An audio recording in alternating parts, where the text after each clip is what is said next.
Call the meeting to order. Before we do Pledge of Allegiance, Tom, do you want to read the disclaimer?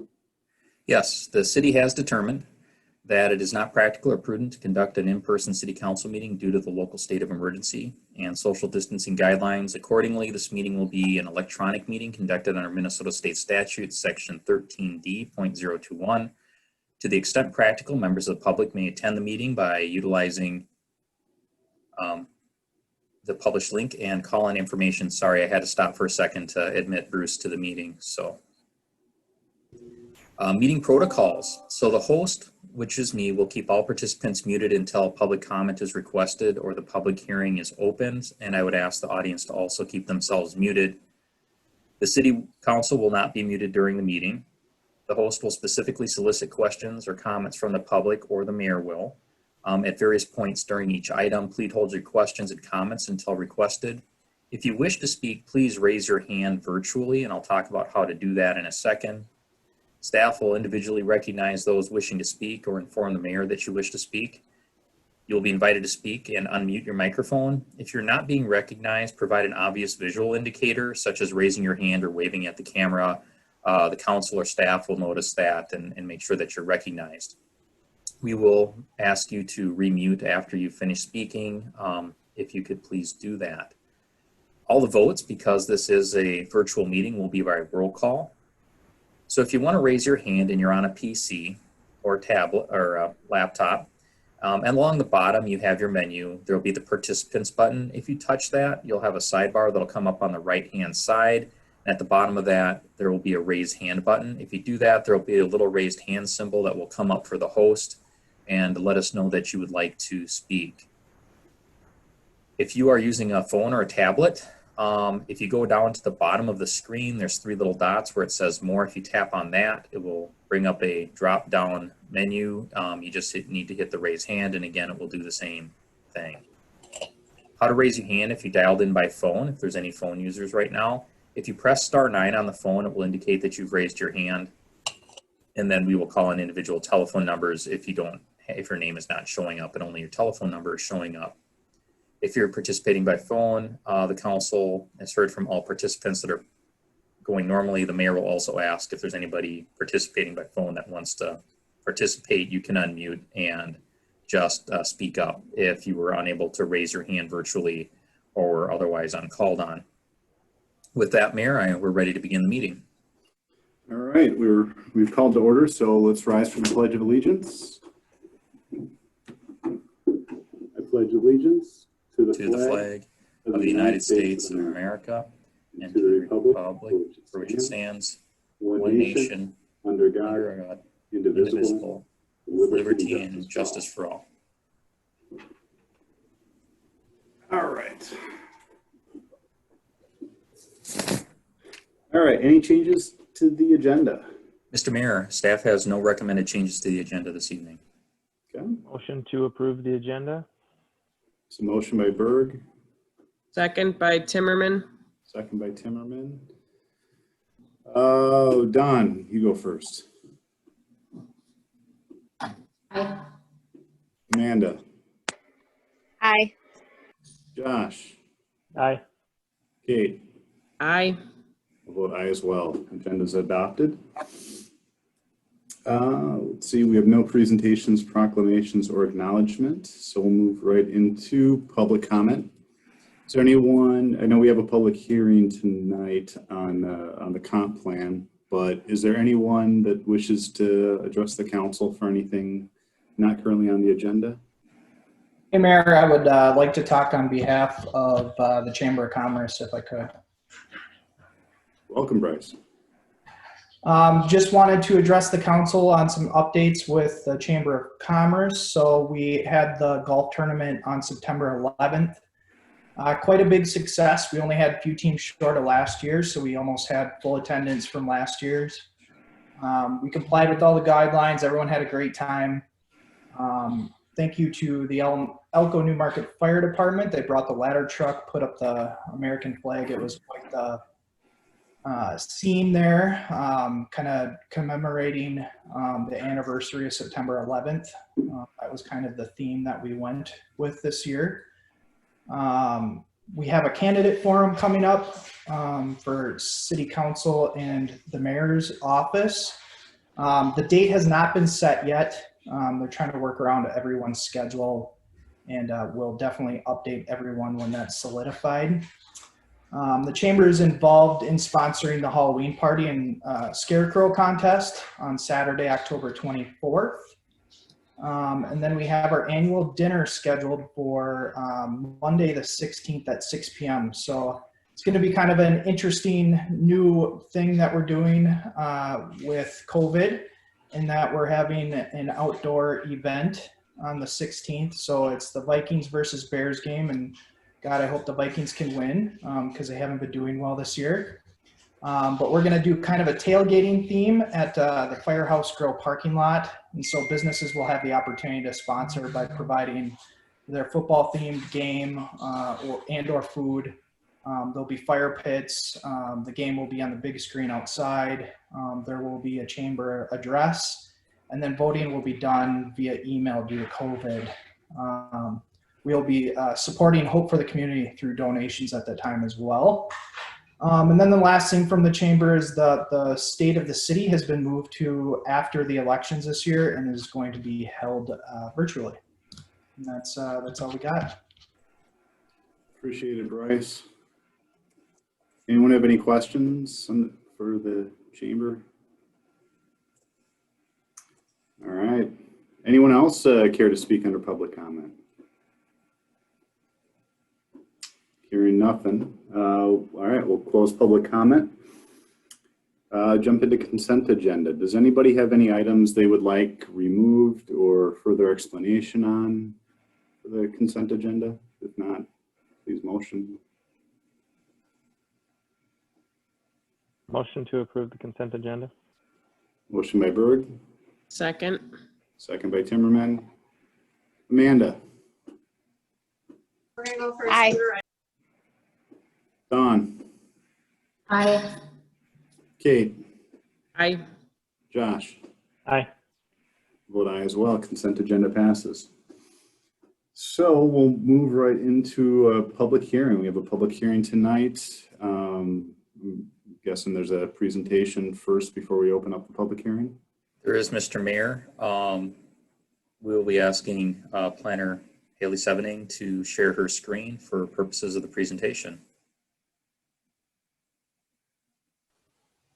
Good evening, everyone.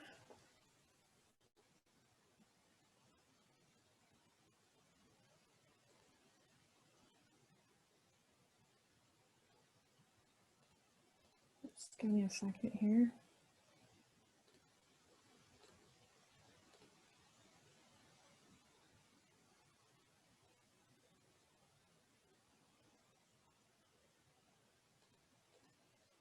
There we go. You need us to tap dance for a little bit. I got it now. Sorry, there was Alright. too many windows open, so it wasn't showing up.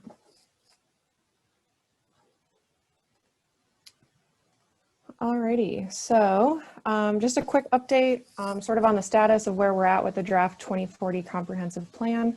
And then I will be asking the council to open and hold the public hearing. So first, a brief background on what a comprehensive plan is. It's a document that describes a community's vision of itself in the future. It's a compilation of policy statements, goals, standards, and maps which guide development. And the main purposes are to guide growth and development, document goals and values, serve as a communication device, and then provide a legal basis for ordinances and decisions. Every 10 years, there is a mandatory update under state statute for the comprehensive plan. It's required by metro area cities and counties. This update ensures consistency with regional system plans, and it does require a 6-month review and comment period for adjacent and affected jurisdictions. And then it is ultimately reviewed by the Metropolitan Council to ensure, again, consistency with those regional plans before it can be adopted by the city or county. So I'm sure all of you all are aware that the city has been working on this 2040 plan update for quite a while now. But most recently, in January of 2020, the City Council authorized the draft 2040 comprehensive plan for distribution to adjacent and affected jurisdictions for review and comment. So following that direction or that authorization from the council, staff sent the draft comp plan to 8 jurisdictions, and those 8 jurisdictions are identified by the Metropolitan Council. And they get up to 6 months to review and comment on the plan. So that 6-month comment period ran from mid-January of this year to mid-July. In response to that comment period, the city did receive 6 comments from 8 of the jurisdictions. In addition, there was a virtual open house held on August 4th of 2020. And prior to that open house, staff did send letters to all property owners within the planned growth area and owners of undeveloped land within the city limits. So we really wanted to get the word out and invite as many people as we could. In addition to that, staff also recorded presentations of each of the comp plan chapters, and those were posted on the city's website and then shared and advertised on our social media accounts as well. So here's a list of the 8 jurisdictions that we were required to provide that review and comment period. Of the 8, there were only 2 in which we did not receive a response from, and those 2 were Newmarket Township and MnDOT.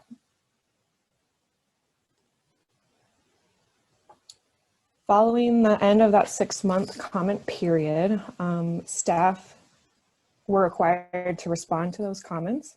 And we did ultimately revise a number of chapters based on the comments that we received. None of them were major or substantial. None of the comments or changes affected policy or changed policy. And most of them were just adding additional information or correcting some of the information that may have been incorrect or outdated. The comments that we received and the city's response to those comments are summarized in a newly added Appendix D. So that will be published with the plan and is available. In addition, the city submitted the draft plan to the Metropolitan Council for a preliminary review, and we did receive some comments from them. And so a few changes were made in response to those comments as well.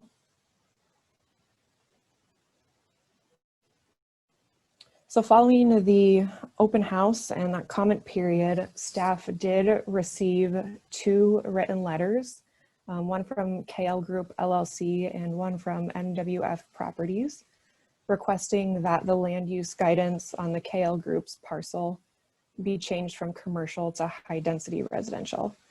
And the specific property that we are looking at or is being requested for that change is approximately 10 gross acres at the southeast quadrant of County Road 2 and County Road 91 intersection. The change is being made to accommodate a potential multifamily housing development.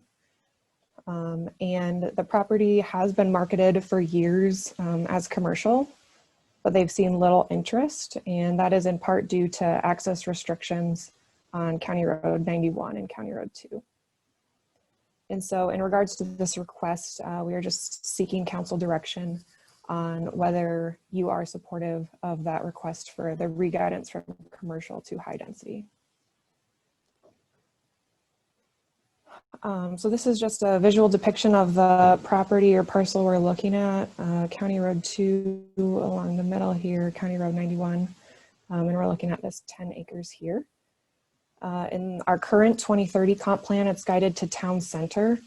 This town center land use designation does allow either commercial or multifamily residential.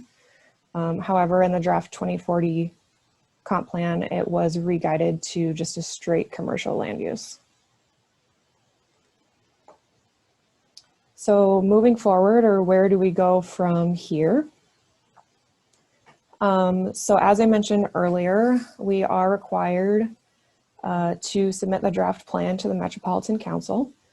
And before doing so, a public hearing needs to be held. So a notice of the hearing was published in the newspaper, and the city also advertised the hearing on the city's website and social media pages.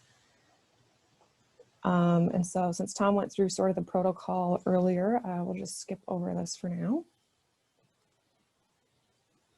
But following the hearing and direction from the City Council, staff will make any additional required changes as necessary based on the outcome of that public hearing.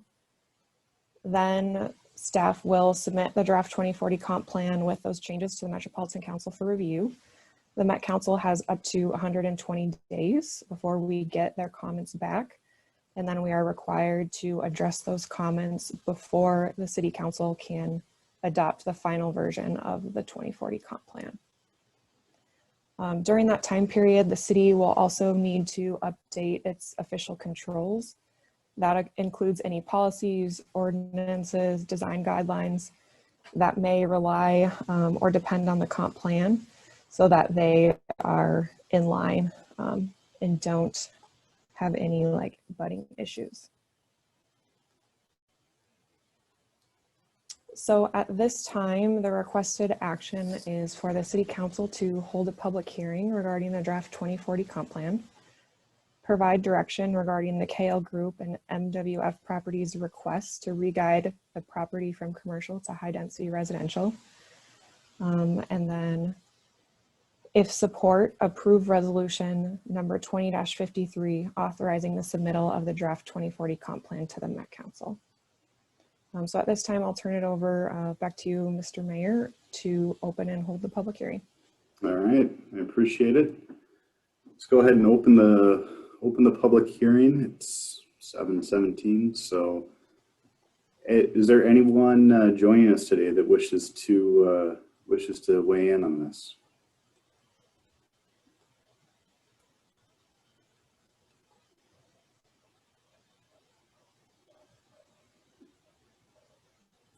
Anyone? Mr. Mayor, I've scrolled through the participants. I'm not, oh, I do have a raised hand. Yes. Matt. I hope it's Matt, right? There it is. There it is. Yeah. I was wondering if I was raising the hand right. Yeah. Okay. Thank you, Tom. Yeah. Welcome. Thank you. Thank you. I appreciate it. My name's Matt Yetzer. I'm with MWF Properties.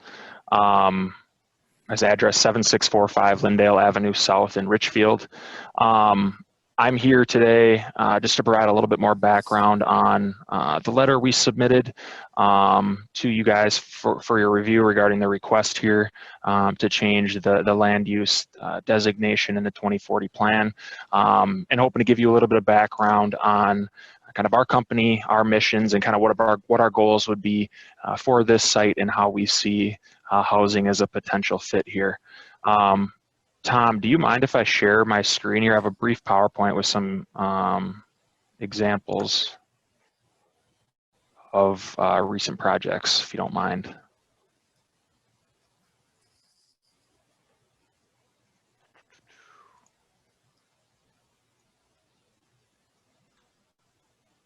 All right, can you guys see the presentation?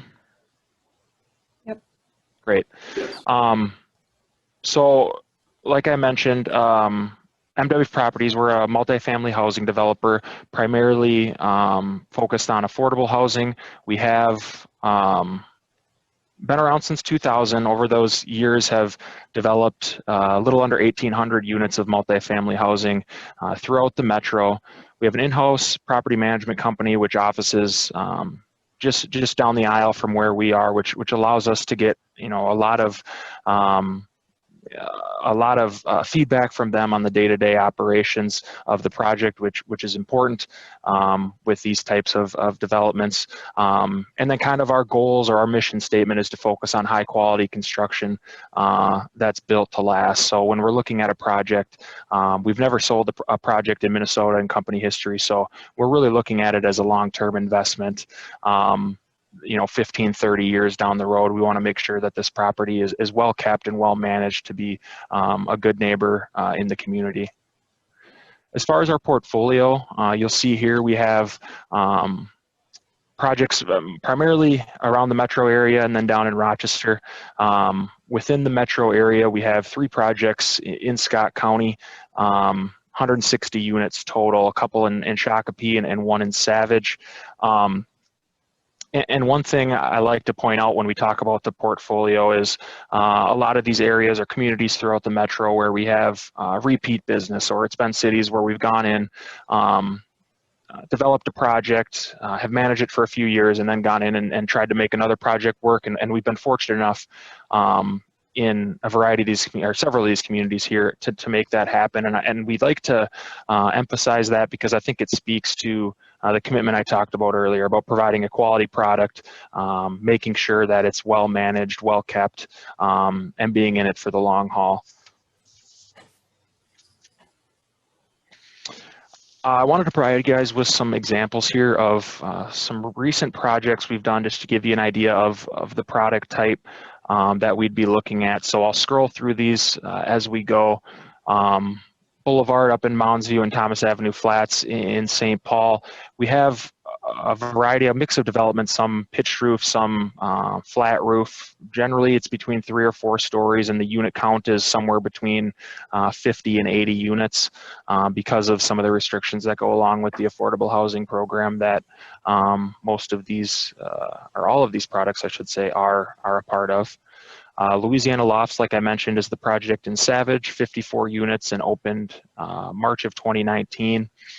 These projects generally have underground parking, community room, fitness room, secure building access, bike storage, a lot of the amenities that you'll see at a market rate project will also be applicable here to help with marketing and attracting and retaining tenants or residents.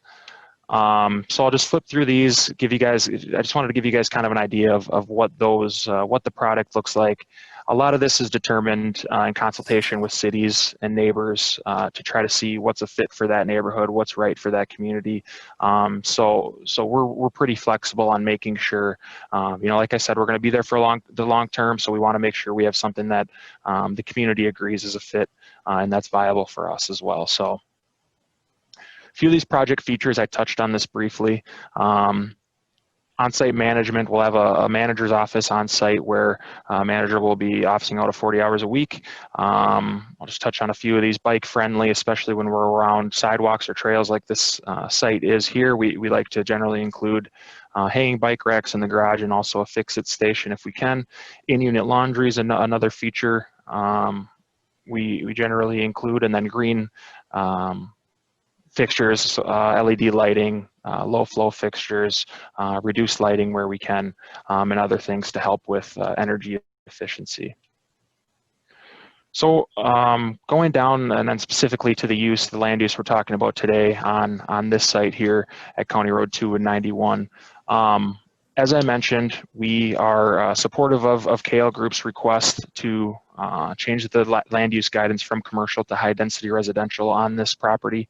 As Al and Bruce will kind of touch on, this has been marketed since 2018 without any sustained commercial development interest.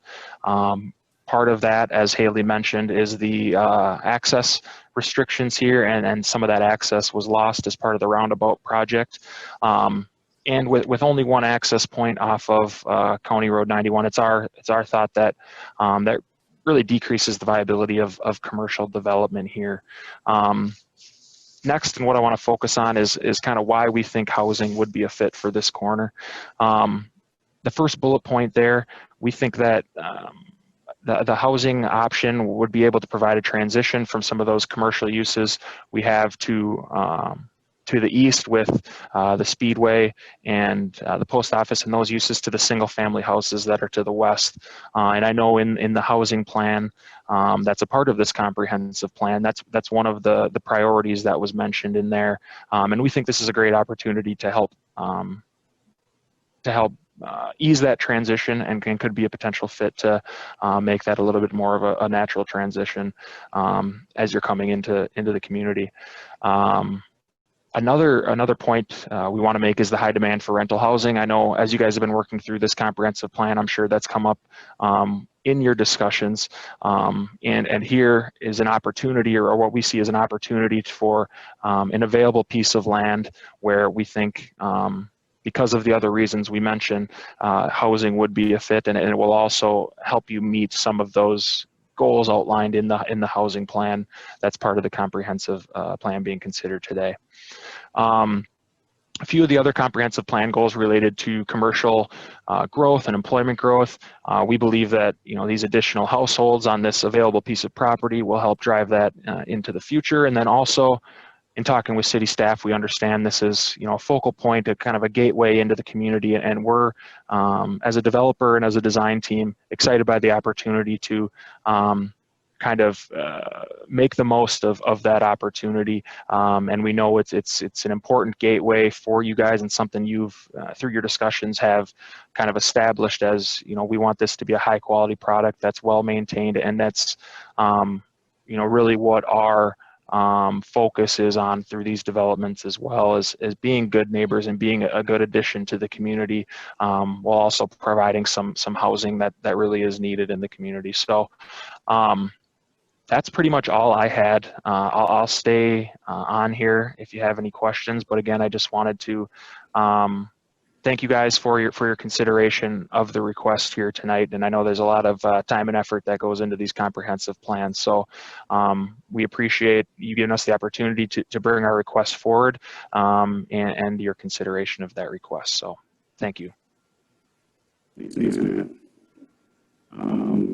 Not sure if there's questions before I open it up to see if anyone did have questions. See if there are anyone who's writing next year. I'm looking through. If anybody is on video, wave your hand or raise your hand virtually. Mr. Mayor Bruce Radine would like to speak. Yep. Go ahead, Bruce. Am I unmuted now? Okay. You're good. All right. Very good. Well, thank you, Mayor, Council, and staff. And Matt, I just want to kind of follow on a couple of comments that Matt and Haley have made. So I'm Bruce Radine of Cerrone Commercial Properties, 16421 Gunflint Trail in Lakeville. We have been the broker that's been marketing this property for close to 3 years, marketing under the current guidance of the current zoning, being a retail business type of zoning, and been marketing this on behalf of the KL Group. And as been pointed out by both Matt and Haley, we've not had a lot of success. The feedback from the marketplace is that this is not a very desirable retail site. As has been pointed out, access is restricted, no access on Highway 2, and this has been a significant limitation along with the limited access on 91. The site itself has its own unique challenges. As is in the write-up that Haley had, it grows to 10 acres, but by the time you take out the wetland, it's really closer to a 4.5 acre site. And the site configuration itself creates some challenges relative to a retail use because of the, thank you Haley for pointing that out on the site, or the wetland to work around. In addition, the distance from 35 limits some of the potential retail users that we'd have for this site. So I guess all to say that we think a housing use would provide a more natural transition from the commercial uses to the east to the single family uses to the west. And as Matt touched on relative to your comp plan, that the city has some priority to promote a greater variety of housing choices in the city. And we believe that this would be a good choice and good solution to do that. And we're fortunate to have Matt and his company have interest. We're excited to have Matt's company be looking at this parcel. And as he's pointed out, and you can see in his work, they're a first-class organization, well-capitalized development group. And we're just excited to have Matt with interest and ask for your consideration on what we think is a more desirable use for this parcel.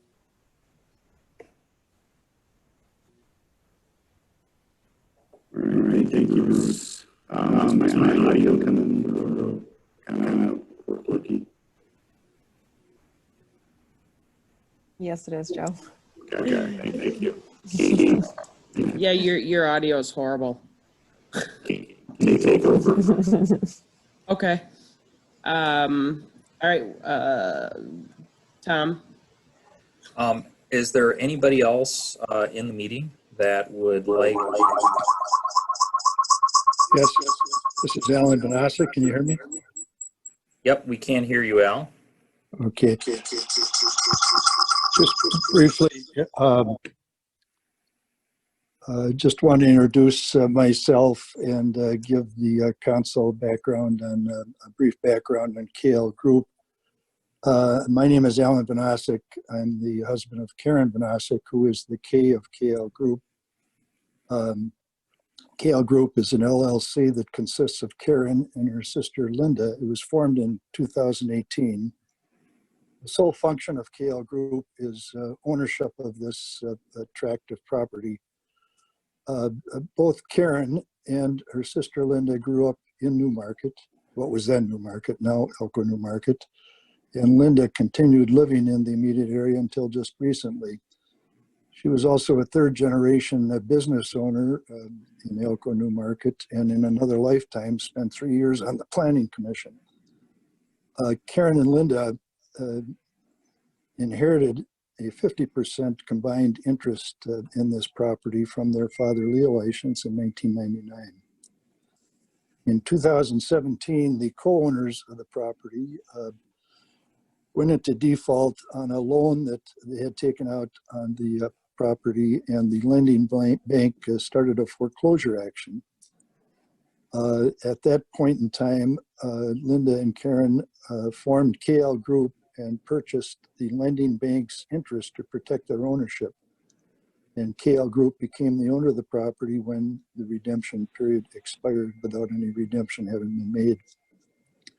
As Bruce indicated, the property has been on the market with Bruce as our listing agent since that time, and really, unfortunately, we've had no sustained market interest from any retail or commercial developer. Also, as indicated, we recently entered into an agreement with MWF Properties for a possible sale of the property for a multifamily residential project. I can tell you, having been raised in Newmarket and Linda continuing to live there basically her whole life, they both always wanted to have a high quality project built on this property. They feel that this project is an excellent project that will also be very beneficial to the community.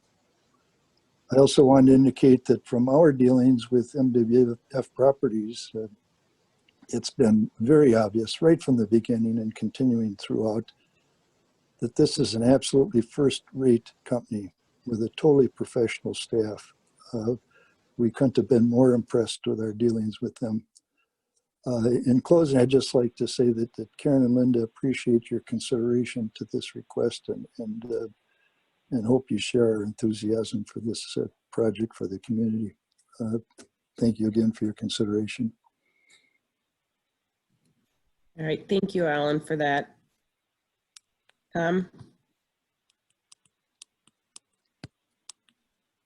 You're on mute, Tom. At this point, we'll check one Kate, last I'm time. back. Do you want me to? Okay, yes, go right ahead, Mayor.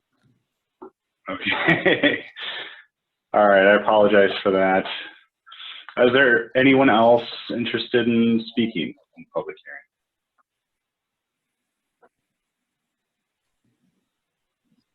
Mr. Okay. Mayor, there are no virtually raised hands or body language indicating as such. Okay. Does anyone on the council have any questions for any of the folks that spoke?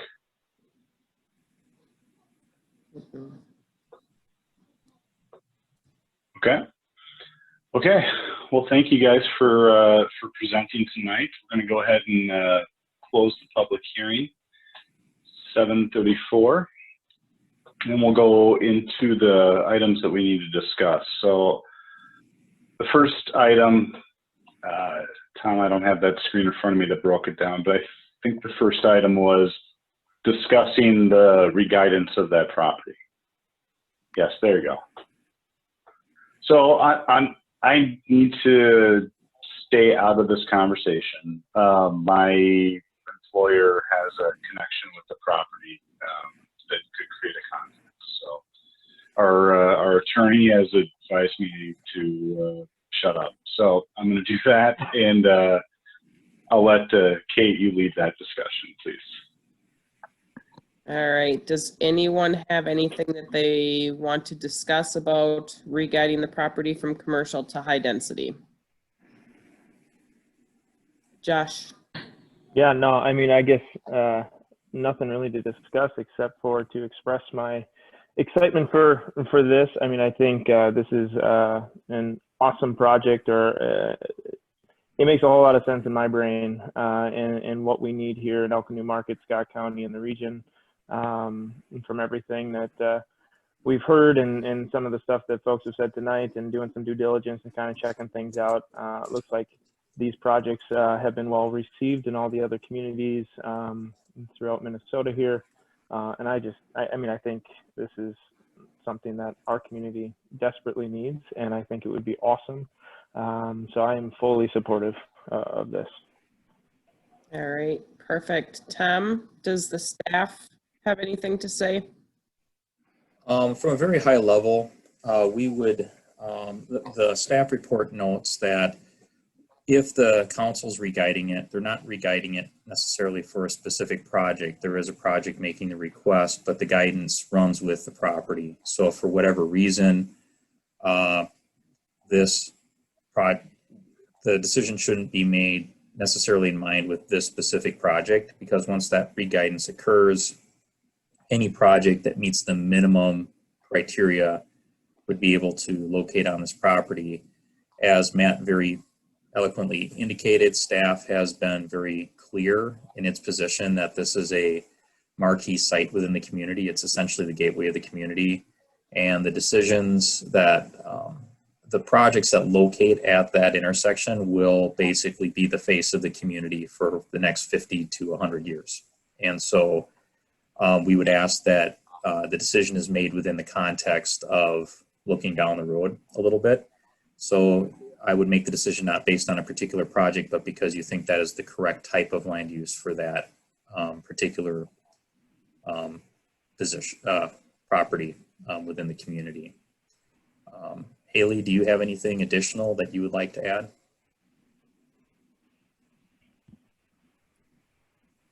At this time, I do not have anything additional to add, but I'm open to any questions. Renee, do you have anything that you would like to add to the conversation? I do not. I just echo what Tom says. Once the property is re-guided to a high density designation, or if that were to occur, and this project that is being presented to you tonight, it doesn't come to fruition, any high density project that meets the city's minimum zoning requirements could. Now that being said, with it being guided commercial, the same is true. Any commercial project that meets the minimum criteria also would be able to locate there as well. But we feel that this should be a decision that's made based on what is the most appropriate land use for that location. So a couple of thoughts that come to mind for me is one, would there be an opportunity to do something like where the bottom level would be commercial and then apartments above, that kind of thing? But also, I know in previous conversations, there has been talk about the DeGrosse property and how that is, I think, commercial at this point because of the racetrack and the noise study that was conducted. And I don't know if, I mean, obviously when you drive through Elko New Market, you see the racetrack, and so you know that there's going to be some noise there, but I'm curious if there's any concerns about that driving tenants away from that sort of residential building at that location. It's okay with you, Amanda. I think we'll break that into the two pieces. Take the question related to a mixed use project as an option.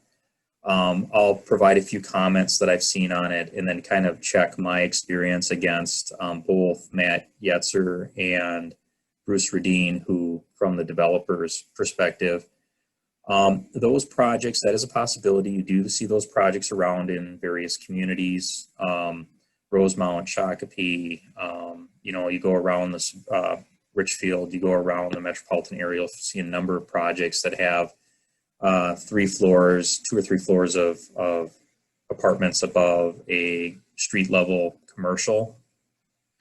In my experience, I haven't seen a lot of those commercials going up recently, except in very dense urban core areas.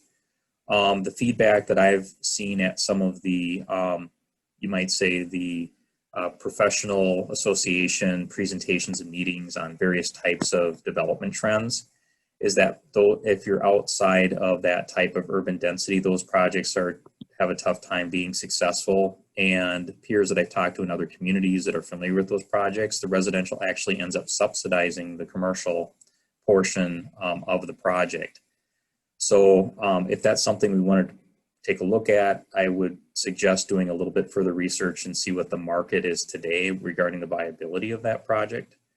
Now there's ways to overcome that. Cities that do those projects are well aware of that, and they provide, usually those are projects that had some form of assistance to overcome some of those financial barriers to the project. But that's my initial feedback from a staff standpoint.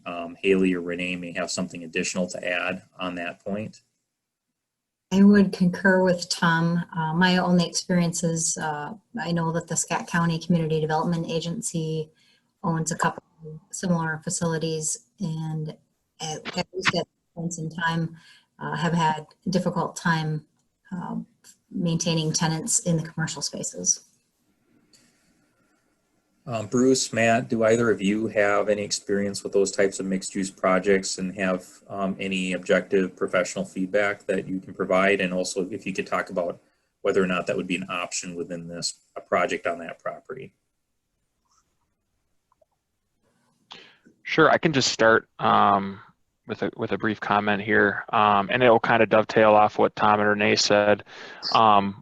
We haven't done that at any developments in the past, and like you mentioned, Tom, a lot of those are going to be in more urban settings where you have, you know, the walkability is a more important component, or you have services and stuff within, you know, it's more of a walkable location. The reason we generally don't look at it as just for our development company specifically is that the type of financing we use with the affordable housing and financing with the state, it's hard to, what we've heard is it's hard to get financing partners comfortable with that because of the uncertainty, like Tom touched on as well, with that retail piece and how it can kind of end up sinking a quality housing project because you can't get a financing partner comfortable with the commercial aspect of it. One benefit, I guess, with the strictly housing use is that there is less come and go, ingoing, outgoing traffic, which is something we've kind of, when we've studied it, we've noted as well. So as far as MWF, we have not done that before, and we would be looking at this site as a 100% housing site. Tom, I don't have any direct experience with what Amanda is suggesting. I read from other sources, would concur with Tom that is a more typical use in more densely urban type of locations. And even in some of those cases, there's been some concern of compatibility of the retail to the residences. So,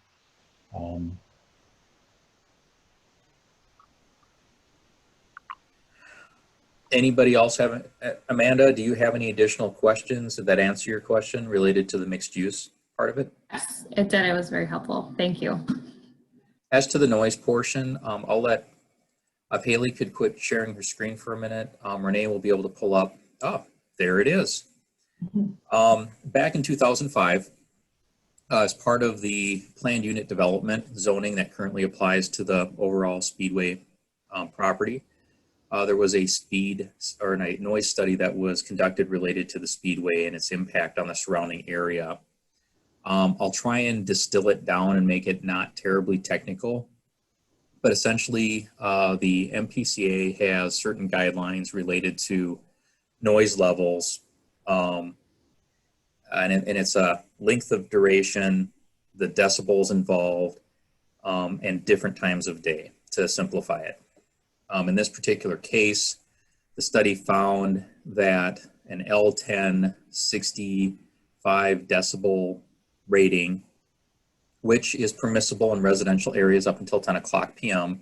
and is equivalent to somebody talking right next to you at a normal level voice, and is compliant, was found or exceeded inside this outer boundary. Now, I do have to point out that the speedway essentially predates all of the current MPCA regulatory rules related to sound limitations, and therefore is grandfathered. But even so, those are considered to be a reasonable guideline for the level of impact.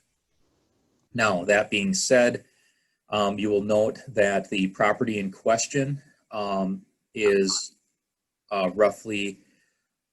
located entirely within that outer ring. But if you notice to the south and to the west as well, a portion of the Whispering Hills neighborhood is also located within a portion of that ring. There's a number of townhomes and a couple of single-family homes that are located within that as well. Traditionally, the city has taken a position that we would try and discourage residential housing within that area for a couple of reasons. One, compatibility of use. If you have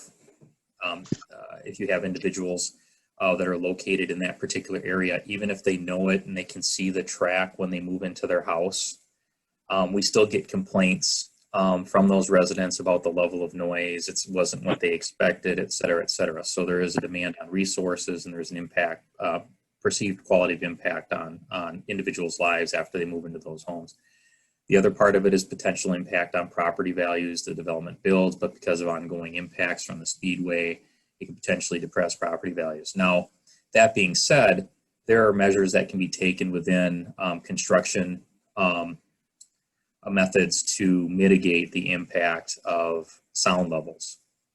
And when I talk about sound levels, as I mentioned, that residential permissible level between 7 a.m. and 10 p.m. at night is the equivalent to somebody standing next to you talking in a normal voice. Depending on the person, you may not find that annoying, but based on the octave or the nature of the noise, it can be at the same level, but an individual could perceive it as more annoying or impactful to their quality of life. So it is something that I do think is appropriate to consider when guiding a property. It is part of the consideration in guiding some of the properties the property we're talking about, and some of the property at the intersection of France, near the intersection of France and County Road 2 to that, in addition to their location to intersections, because of the greater compatibility of commercial with the noise. I wouldn't say it's a non-starter because, as we've indicated, we already have existing residential that is located within that study area. But it is a concern, and it is something that would be valid for the council to consider in their determination of the appropriate land use. Okay, thank you for that information, Tom. Amanda, Dawn, Josh, do you have anything else? I guess I would just reiterate, my support for this type of land use, take the project out of it, or this specific one, and just reinforce the need of this type of housing. And this, I guess I will partly disagree with the statements that this is like such an ideal location. We know all the water issues and that kind of stuff. So if it was that ideal of a location, I think we would have had it developed a decade ago. But clearly there's been challenges. And I think, I think we have an opportunity to, guide this for something that we, not only in Elko New Market, but Scott County and our region truly need. And if we can do that and make it transition nicely, because ultimately too, I don't see this as the entry point of our city. I see it, at 35, and I see once we get 2 developed, this is just going to be another piece of that entire corridor. And I have no doubts that you know, if this particular project were to fall through, we can continue to do our thing and make sure that we have high quality future projects go into this location or any other one for that matter. Okay. Quick question for you, Tom, or I guess any of the staff. What is the tentative financial impact to the city? There is different impacts to the city based on the nature of the project. So if you think of it, there's the nature of the use. What's the benefit of having affordable housing versus commercial that's going to provide goods, services, and jobs? You know, that's a policy question. Compatibility and appropriate location for land use, that's another item. Another consideration that can be weighed in is the relative financial impact. A high density housing project of the scale that Matt is talking about will generate more tax base, generally speaking, than a commercial project of a scale that's likely to be able to locate on that property. So we know that there was a proposal from a prior developer to locate a C-store with lease space type of project on that location. If you look at comparable projects around, look at the relative value, the taxes they would likely generate versus a tax-paying high-density residential project. The high-density residential project is going to generate more tax base. Likewise, from a near-term financial standpoint, if you're looking at impact to the utility funds, water, sewer standpoint, that higher density of units, you're going to typically be paying more SAC units, so to speak, than you would be having paid by a commercial project. Now, that is a shorter-term financial impact, and I would say that any financial impact would need to be weighed against those prior two policy items that I had mentioned, which have a perpetual impact to the city. But it's a good question, Kate. The financial impact is something to be considered as well. All right, Dawn, we haven't heard much from you. What are your thoughts, or what are you thinking? I am in complete support of it as well. Pretty much just agree with what both you and Josh had said. So. Okay, Amanda, where are you sitting as far as feeling that it's the gateway into our community? Do you feel it should be allocated commercial or allocated residential? What are you thinking? What is your thought? I'm on the fence, I feel like. It's tough. It is tough. I feel like if I just pitch it back to you, I mean, we have 2 votes for approving the housing. If you have strong feelings in that same manner, then. You know, I'm on the fence because part of the reason the roundabout we made it the way it is because that was kind of our entry into the you know, new market, so to speak, downtown area. But then I can also see where Elko New Market should begin down at the highway. So is that our gateway? Is the 35 freeway our gateway into Elko New Market? It's a tough call for me. I'm on the fence whether or not I want it to be housing there or if I want to try to hold out and see if we can get commercial. But we've tried for years to get commercial in there, and it is a very difficult piece of land to make commercial, and I don't know, it's tough. And I would say, I mean, that has some weight on it. I mean, that there's been nothing there. I'd be curious. I don't know how much has gone into, you know, as far as the work that Matt has done. Like, is it going to work for the type of building that they're looking to build with that huge Lake Elko there? Does that hinder anything? Is that going to cause problems? Has there been enough research done to know that that building can be put on that piece of land? Right.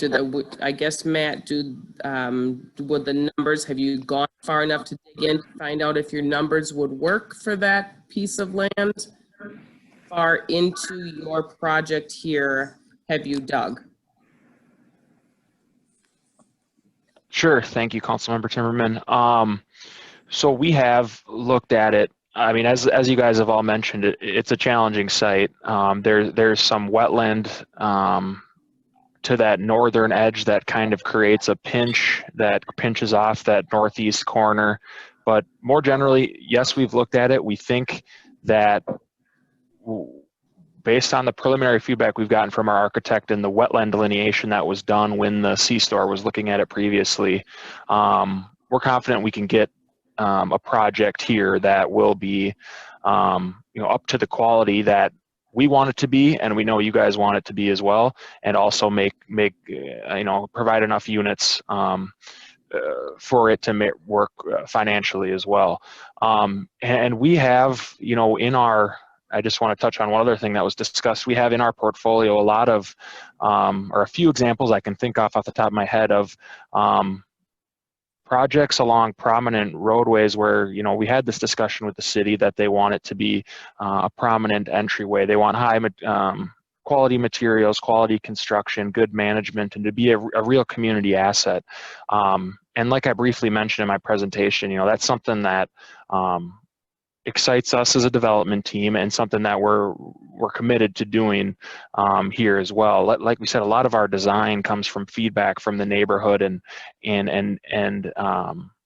city council and city staff members. So whatever we can do to help meet those goals, we're and make it work financially, we're committed to doing. So hopefully that answers your question. Yes, we do believe that we can fit a project here that that fits all of the different things we've talked about tonight. Wonderful. Thank you, Matt, for that answer. Amanda, do you have any other questions for Matt in regards to that? I don't think so. I think it makes sense. I guess my concern would be, everything that I saw from Matt today looks wonderful. And if it does come down to it at the end of the day, they decide this isn't a good place for one of our properties. And while I know that we will do everything in our power to make sure that we have a solid property there, what if we get the bare minimum and our hands are tied and we can't do it? So that can happen commercial side too. I know. I'm still on the fence. I just don't think that we should pass up on an opportunity like this because it has been marketed for commercial for years. And this is going to be good for our tax base. So those are my thoughts on that. I'm kind of looking at it as an opportunity. And I know that it's supposed to be the gateway to Elko New Market, but we are expanding and adding the amenities that our community needs. So we don't really particularly have to have a certain spot for the gateway. We can go all alongside too and just make it look amazing. It doesn't have to be here and in the middle and in the end. Everything can look amazing all along too. So I am looking at it as an opportunity. I do want to talk about this. When we talk about it as a gateway to the community, maybe that wasn't the ideal term to use. I think what both Matt was talking about, but what staff is talking about is this is geographically and from a community culture standpoint, this intersection is the center of the community. This would be the equivalent of Cedar Avenue and County Road 42 in Apple Valley. This would be the equivalent of every other major intersection and every community. This is the center of town. So when we're talking about it, it has that type of prominence and visibility. It's also the point at which you have the highest traffic counts, except for the little bit that comes from the neighborhoods off of 2 between the interchange. You have the confluence of the traffic coming in on 2, coming north on 91, coming south on 91. So it has that type of prominence in the community. So I would agree that the actual gateway or entrance to the community will continue to move out towards 2 and 35, and that will be the ultimate entrance to the community. But from a level of prominence, this is the center of town now and forever into the future. Okay.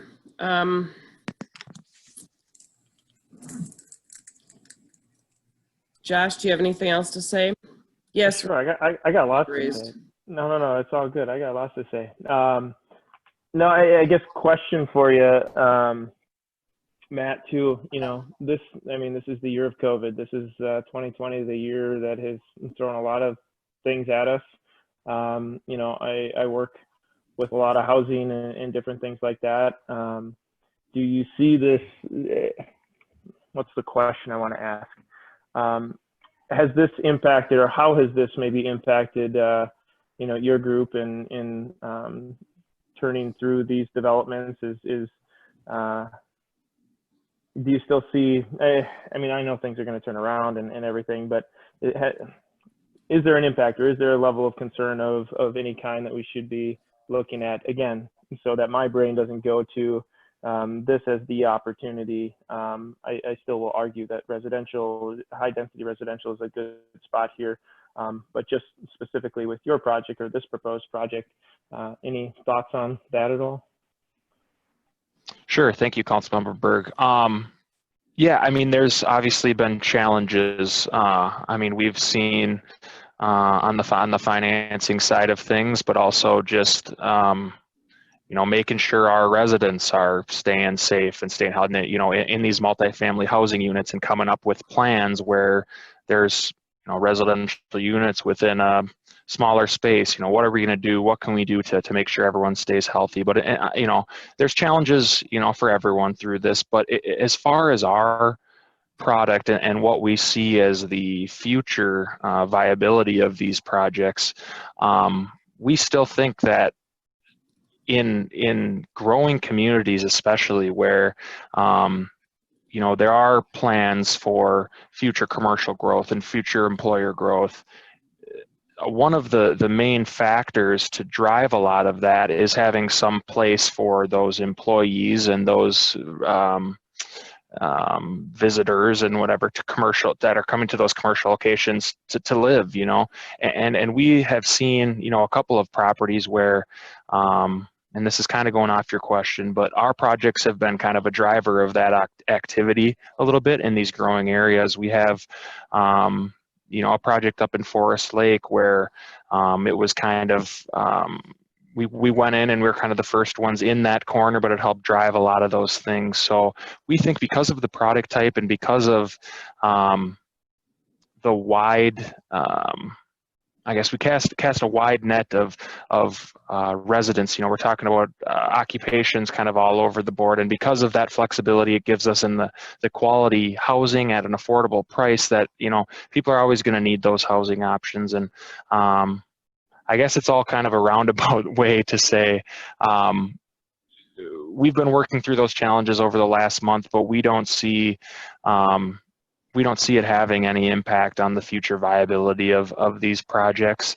And we actually, you know, see in some areas where it can be a catalyst for helping communities recover from events like the past few months, if you know, it helps drive more activity in the area, more rooftops, which drives other development activity. So I don't know if that answered your question, but hopefully it provided you a little background on kind of how we view it moving forward, I guess. I appreciate that, and it did help. You know, maybe a follow-up and to kind of piggyback a little bit on what maybe Amanda was saying too. You know, I've worked a lot with HUD and you know, going through that approval process. I would assume you guys have kind of thought through and saw that this would be a development that could score some points and be able to qualify for certain tax credit things. Is there anything you want to add or speak to in regards to that? Yeah, so absolutely, and that's kind of in coordination with the CDA as well. But we've had discussions with them and know the need in Scott County, or in in Scott County as a whole, but in Elko New Market specifically. And this, the community itself and this site does meet a lot of the priorities that they look for in that funding. And we've been pretty successful in the past on these applications. We've had, like I mentioned, those 2 projects in Shakopee and 1 in Savage over the last 4 years that have been the same financing type and structure that we would be proposing here. So we're pretty confident in our ability to put together a competitive application and make sure, we put our best foot forward to get these projects done. And we, based on our analysis, we believe that this is, an opportunity for us to add another quality project here in the county. So that's kind of what led us to this spot. And then also just going back to a previous conversation on the noise study, as part of that financing you talked about, Councilmember Berg, there will be, and associated with our financing, there are a lot of approvals we go through to noise studies and other environmental thing to make sure that based on all their standards, based on all the financing partner standards, that the project is meets all those standards and won't, none of those noise items or other environmental concerns will be an issue here. So I just wanted to touch on that too quickly. All right, thank you. Josh, do you have anything else? Otherwise, I know Rich had his hand raised. I'll wait for now. I know Al has his hand raised too. Okay. Rich, what do you have for us? I just wanted to share with the council, in my opinion, I think a major factor for the viability of that site for commercial use, that horse has left the barn. Every time we've met with people over the decades with commercial interest, the access issue came up every time. Wanting access on 2. Can we get a right in? Can we get a right out? Can we get a left in? Can we get any combination? And when we would work through those issues and end up with no or something less than they wanted, it seemed like that was always a contributing factor to a cooling of the enthusiasm for the project. Now we've got that roundabout built, and with the free right, I would, if we left it as commercial, I would venture that should there be any interest, the access issue on 2 would come up again. It would be denied, and we would, even though with the access that's provided now, once that southbound left turn lane would get built, every move in any direction from any direction can be made. It does not generally appear to be what the market wants, or at least what the people representing commercial projects are telling us the market wants. I'm sure Bruce could weigh in on more on that. I'm guessing there will be no staff or anybody in this meeting that would contest that. So I think that's a really important consideration, probably more so than anything else, is the access does not appear to be suitable for commercial based on our experience. Okay, thank you, Rich. That was actually going to be one of my questions for you or Tom, because I know that was something that came up when we were speaking to other commercial businesses that were interested in going in that spot, that it was the in and out off of 2 and 91 that were an issue. So I appreciate your honesty there for us. All right, so quick question to the council. Any more discussion need to be made, or do we have some sort of guidelines to give staff of where to go? Tom, is this something that we need to be voting on? Oh, wait a minute. I'm just finding out that Al has his hand raised. Yeah, thank you. You're welcome. Well, Rich discussed what I was going to bring up, what a major blow that was when we lost our access onto and off of County Road 2 as part of the roundabout.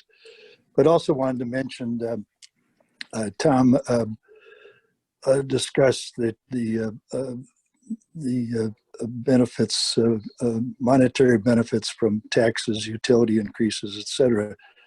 I also wanted to mention in that regard that the people that would be living in this project are consumers. And consumers spend money, and money attracts retail, and money attracts commercial, and ask that be considered. Also, with regard to the discussion on this area being a gateway, from everything I've seen in discussions with Matt and going through their literature and seeing his presentation tonight, they build some very nice looking buildings, some very aesthetically nice looking buildings. I'm trying to think of commercial or retail properties that are what you would consider aesthetically pleasing in a gateway sense of thinking, and that again ask that be considered. And again, appreciate you letting me make these comments, and thank you for your consideration. Absolutely, Al. Thank you. Rich, I do have one more quick question for you. When we're talking about getting in and out of a commercial establishment on that corner and it being difficult, do you still see those same problems if we were to put in a residential high-rise like this being an issue of getting in and getting out? Well, I'm not an expert on high density residential. My sense is when you get in a routine of going home and leaving home, that becomes immaterial as long as it's not too inconvenient. You're not, you know where you're going and you're going to go there even if it's an extra block or two, versus trying to capture drive-by traffic is a different scenario. So I don't think so. I think it would quickly become routine and not a big deal at all. Okay, all right, perfect. All right, with that being said, Josh, Amanda, and Dawn, well, Tom, first of all, what do you need exactly from us? Do you just need direction, or do you need us voting on this? You're on mute, Tom. Thank you, Madam Acting Mayor.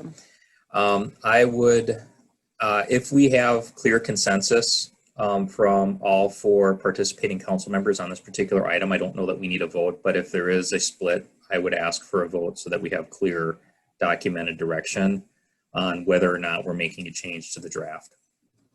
Okay, so Josh, you are still for changing it, correct? 100%, no doubt in my mind. I was Okay. certain. Mind. I'm sorry, Amanda, what was that? I said I was certain that he would have changed his mind. Where are you sitting right now, Amanda? I'm on board. I mean, I think the history of the attempts to get commercial there being not successful, this is what makes sense at this time. Okay, and Dawn, you are still on board as well? Yes, ma'am. All right, and I am on board as well, Tom, so I believe you probably have your direction, correct? Correct. All right, excellent. Thank you all for being here and discussing this with us right now. I guess I'm going to hand it back over to Mayor Joe. Thank you. Kate, you did a terrific job. Thank you. Oh, thank you, Joe. All right, so then the next thing. So the next thing in front of us, and this I'm told I can participate on, would be the approve resolution 20-53 authorizing the submittal of the draft 2040 comprehensive plan to the Met Council. So moved. Second. Motion by Amanda, second by Yes. Kate. Josh, you go first. Aye. Don. Amanda. Aye. Kate. Aye. Vote aye as well. Resolution passes. All right, thank you everybody for that. Let's see. So we're on to general business. Yes. Yep.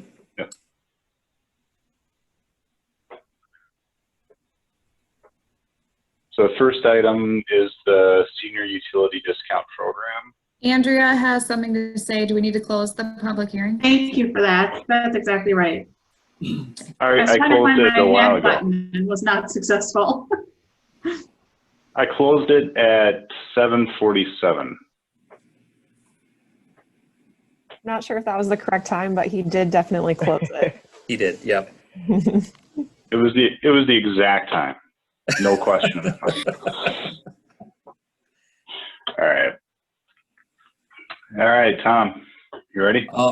The city council is being asked to approve a senior utility discount program. This would provide a percentage discount to the base fee for qualifying seniors for their sanitary sewer and water bills for the community.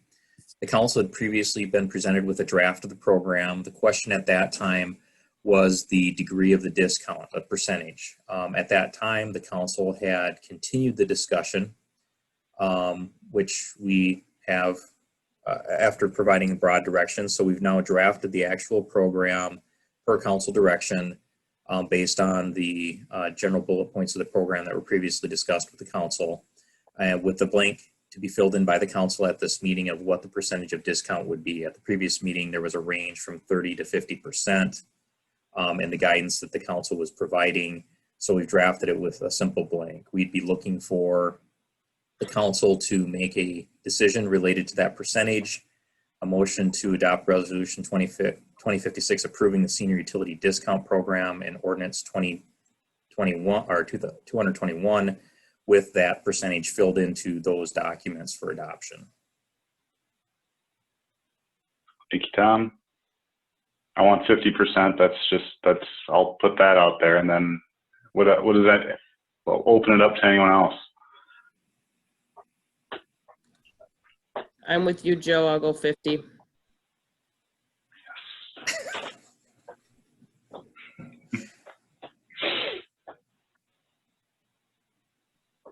Anyone else? Josh, you got something? Or any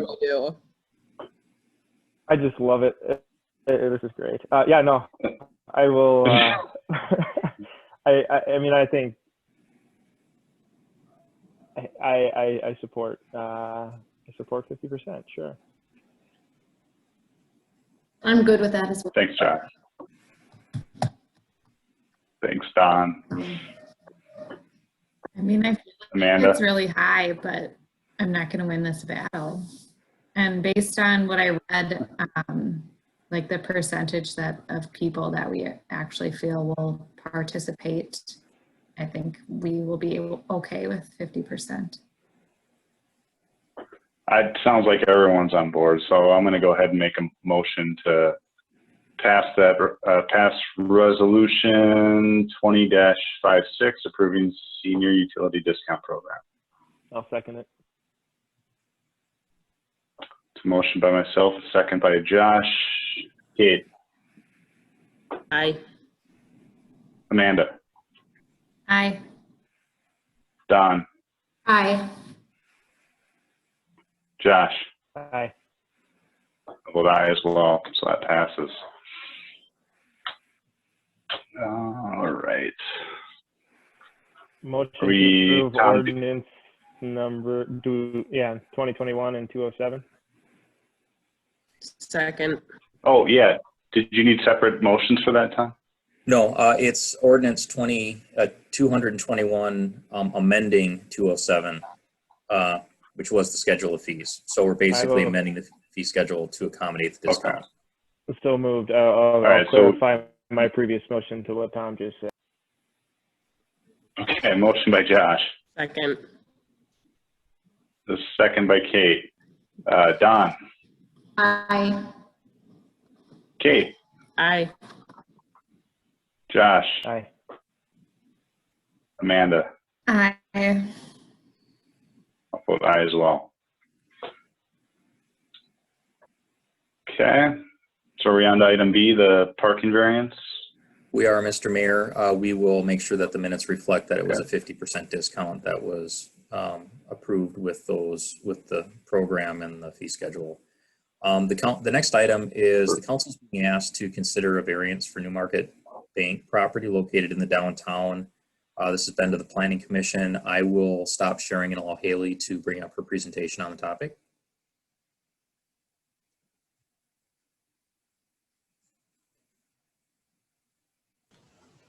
Thank you, Tom. Okay, again, just a brief presentation from me regarding this request for variance number V2-2020 from the parking requirements at 461 Main Street. And the applicant for this request is New Market Bank. A little bit of background. New Market Bank has approached the city with plans to renovate their old office building located at 461 Main Street, right across the street from Domino's, Firefly, this little strip mall here. The property is currently zoned B2, which is the downtown business district, and banks without drive-through lanes are a permitted use. And so as part of this renovation, the property must meet all of the zoning requirements, and within the zoning ordinance are parking regulations. And so the property is required to provide parking, meeting the requirements of section 11-9-10 of the city code. Specifically for banks, they are required to provide 1 off-street parking space per 300 square feet of net usable floor area. And so based on what was submitted by New Market Bank's architect, this is their plan for renovation or remodel. And so I was able to calculate an approximate net usable floor area and determine that with renovation, 4 off-street parking spaces would be required on the property. So one question that you all might ask is, well, how were they able to operate out of this building previously without having parking there? And the answer to that question is that they were operating with a legal non-conforming status.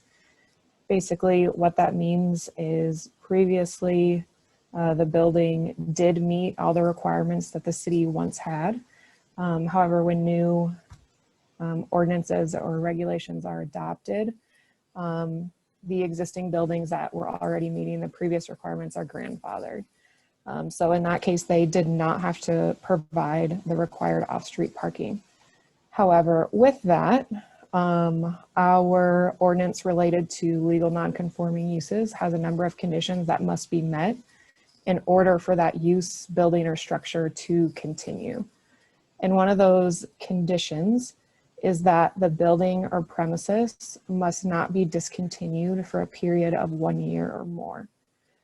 And so when New Market Bank moved to their new location on Old Town Road, their location at 461 Main Street remained vacant for more than a year. And so it has lost its legal non-conforming status and is now required to provide the parking under section 11-9-10 of the city code. And so with that, New Market Bank has requested a variance from requiring or providing that required 4 parking spaces due primarily to the practical difficulties within the site. Specifically, just because of the age of the building and how long it has been here, there is approximately only 6 feet of street frontage available to even access the back of the lot off of Main Street where parking could potentially be provided. And so it's not feasible to get a private access or road access through here to the back of the lot. And in addition, when this area was platted, there was an alley included in the plat. However, that alley was never actually constructed. And so there is also no roadway or alley access to the rear of the building that way.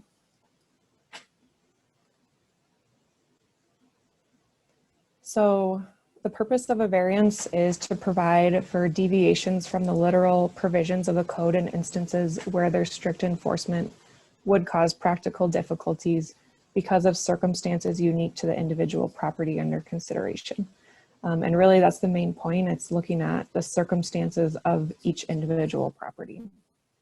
And so any proposed or requested variance would need to be evaluated against the criteria contained in the city code. And so based on those criteria and the site, staff does recommend approval of the request for variance based on the fact that all of the required criteria can be met and justified. And so specifically, the property owner proposes to use the property in a reasonable manner, not permitted by the zoning ordinance. The plight of the landowner is due to circumstances unique to the property, not created by the landowner. The variance will not alter the essential character of the locality. The variance would be consistent with the comprehensive plan and in harmony with the general purpose and intent of the zoning ordinance. The purpose of the variance is not based exclusively upon economic considerations. The requested variance is the minimum action required to eliminate the practical difficulty.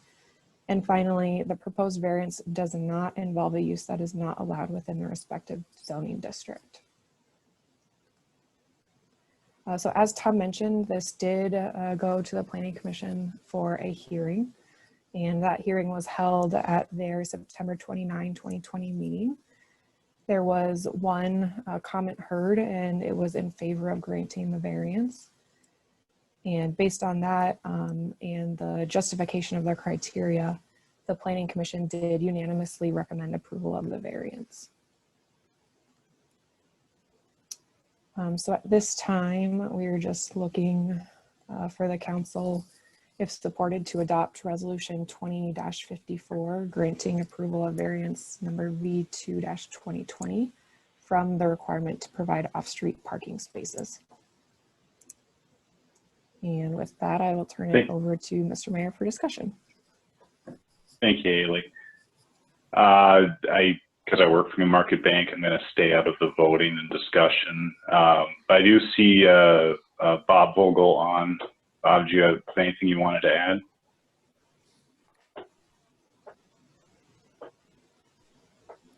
No? There you are. Not really. She did an excellent job of presenting the issue. The building was built, I think, in about 1912 or 13.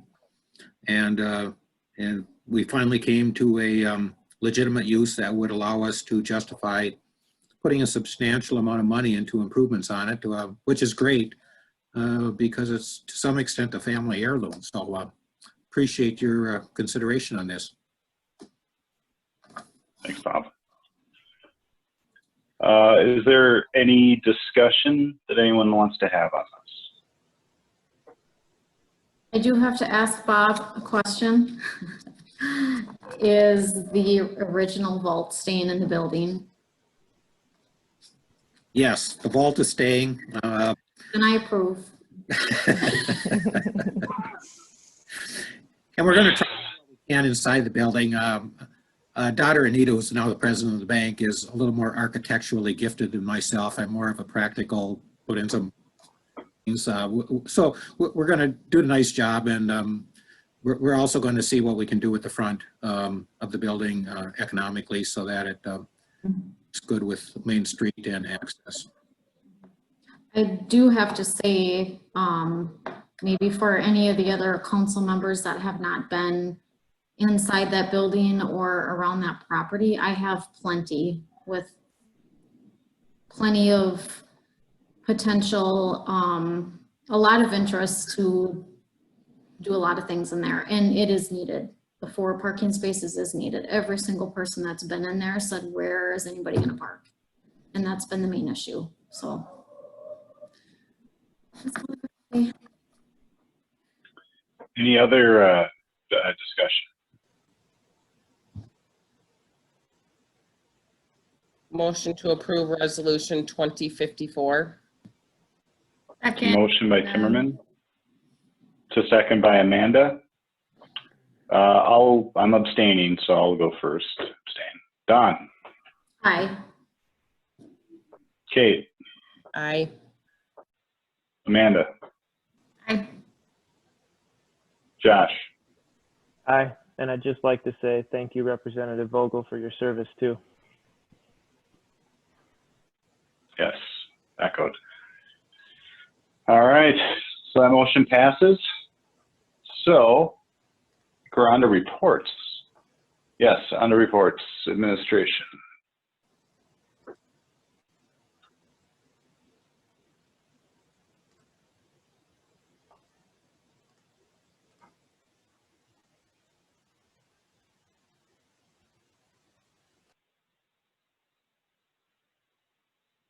Who's leading this charge? That would be Tom? me, Mr. Mayor. Yep. This is an item that's been before the council before. It's an ongoing item. I would ask the council just to give me a little bit of leeway to give a little bit of background and kind of break down the discussion that we'd like the council to have this evening on the topic. As the council is aware, the CARES Act passed by the federal government established $150 billion in aid to various types of local government. The way they administered it is they sent it to the state to then distribute it to the localities within each state. Elko New Market received just under $360,000 in aid for eligible expenses. Those, as you're aware, were broadly described as necessary expenditures incurred due to the pandemic, were not accounted for in the budget for this year, and were incurred in the period between March 1st and November 15th of this year. There was further criteria related to the nature of the expenses for public health, payroll for public safety, public health, compliance with public health measures, economic support, so on and so forth. Given the nature of it and the timing to try and get it out quickly and the inability to anticipate every potential circumstance, the legislation that provided the funding was broadly written and as such was left to a certain amount of interpretation and subject judgment as to what qualified as an expense. So subsequent to the legislation, there was a variety of guidance that was put out both by the Treasury Department, who was charged with administering the program, and also the state of Minnesota, who was also charged with distributing and administering the program. When the council last had a in-depth discussion on this back at the end of August, we provided the council with the guidance that we had available to us at that time. And at that time, the only clear direction that the council gave was to use a portion of the funds to invest in capital projects, specifically the upgrade of the HVAC system in the garage portion of the existing soon to be old police department building for to bring it up to current standards and for its reuse, potentially for the area food shelf. The other item that was identified was refurbishing or upgrading bathrooms and key public facilities to, I guess you'd say, touchless bathrooms to help prevent the transmission of infectious disease. Though right now we have proceeded with work on the touchless bathrooms at both the new PD addition that was going to be originally built with more conventional fixtures, and City Hall, and at the library. Right now, the other thing that the council did was they also approved the business emergency grant program for local businesses. The council had allocated $100,000 for that program, up to $5,000 per business. The application period for that program has closed, and we've received applications, and I'll talk about that more in a minute. What we're looking for from the council tonight is basically further direction on several aspects on the use of the funds. We are closing in to within a month of when we need to basically have expended the dollars, and so we need direction on how we're going to be expensing those dollars and how we want to utilize them as a community. So the council recalled that there was a number of categories, and I'll go through them one by one. One was eligible non-payroll operating expenses. So these would be things like personal protective equipment, cleaning and sanitizing supplies, signage, social distancing, signage and materials, equipment, etc. We still anticipate that these expenses will amount to approximately $40,000 between what has been expended and likely will be expended between March 1st and November 15th of this year. Also, there's eligible payroll expenses for non-public safety and public safety payroll expenses for discrete tasks. So this would be, for instance, Haley's time to prepare public health communications related to COVID. It would take my time to help prepare the COVID preparedness plan and COVID related policies and responding to the issue. The chief of police time to respond to specific tasks related to the delivery of police services with COVID. and so on and so forth. It is anticipated that these expenses will amount to approximately $50,000 between March 1st and November 15th of this year. The other item was police department officer payroll expenses, basically the cost, daily salary and benefits for patrol officers, including the chief, because he is a patrol officer as well, within the department. When we last discussed this with the council, it appeared that there was clear guidance from the feds that for the sake of ease of administration, they just simply said, you can presume that police officers that are patrolling on the street, you can just assume that their job has changed enough to respond to COVID that you can just take their salary and benefits and just code it against the funds. However, we cautioned the council that there was some varying opinions about that interpretation, and we cautioned the council that there might be subsequent guidance that came down that either solidified that opinion or contrarily contradicted it or overturned it. Since that last discussion, it has been made absolutely positively crystal clear that we can take the payroll and benefit expenses for our police officers between March 1st and November 15th of this year and code it against those funds as an eligible COVID expense. This would result in an additional $430,000 in eligible expenses that we could code against it. And as you can see, we've already far exceeded the dollars that we've been allocated. Under facility improvements, that work is underway. The original discussion with the council was also doing the public works building, also doing the Wagner Park shelter, and doing other facilities. At this date, staff, based on an evaluation of actual formal quotes for doing the work, is recommending only doing what I've previously mentioned, which is the PD addition, City Hall, and the library, based on the cost and the relative benefit because of the level of use and access to the public that those facilities potentially have. That the work for those facilities has already been authorized, is underway, and we actually expect that work to start next week, actually.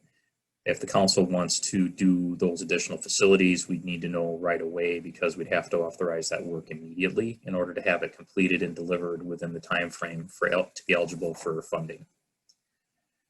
The other item that was discussed with the council was Ridges Hospital. They have specifically clarified at this point that their request is $9,066. They're looking for basically a contribution from the city, and they are an eligible way in which to expense the money to offset non-reimbursable costs that the council has incurred that they're not getting reimbursed by in any other way. And then the last item was the Business Emergency Grant Program. As we mentioned, it was authorized up to $100,000.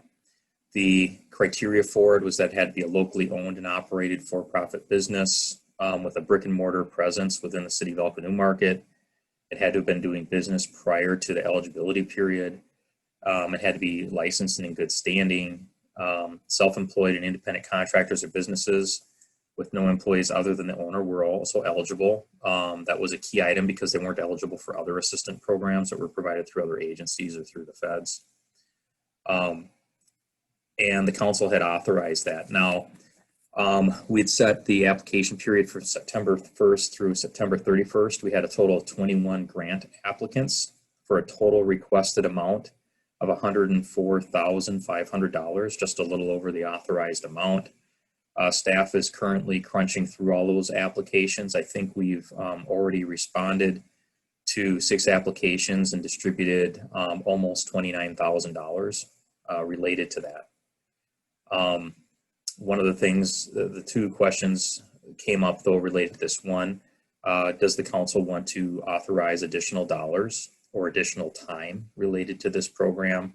And then 2, the mayor had raised a question about eligibility of businesses that are located outside of the corporate limits of the city, but may possibly be considered part of our current business community. And that question was originally asked to be discussed at the September 10th meeting, but the mayor had also asked to defer it until we had a full council, which we have tonight. So we'd be looking for direction on that.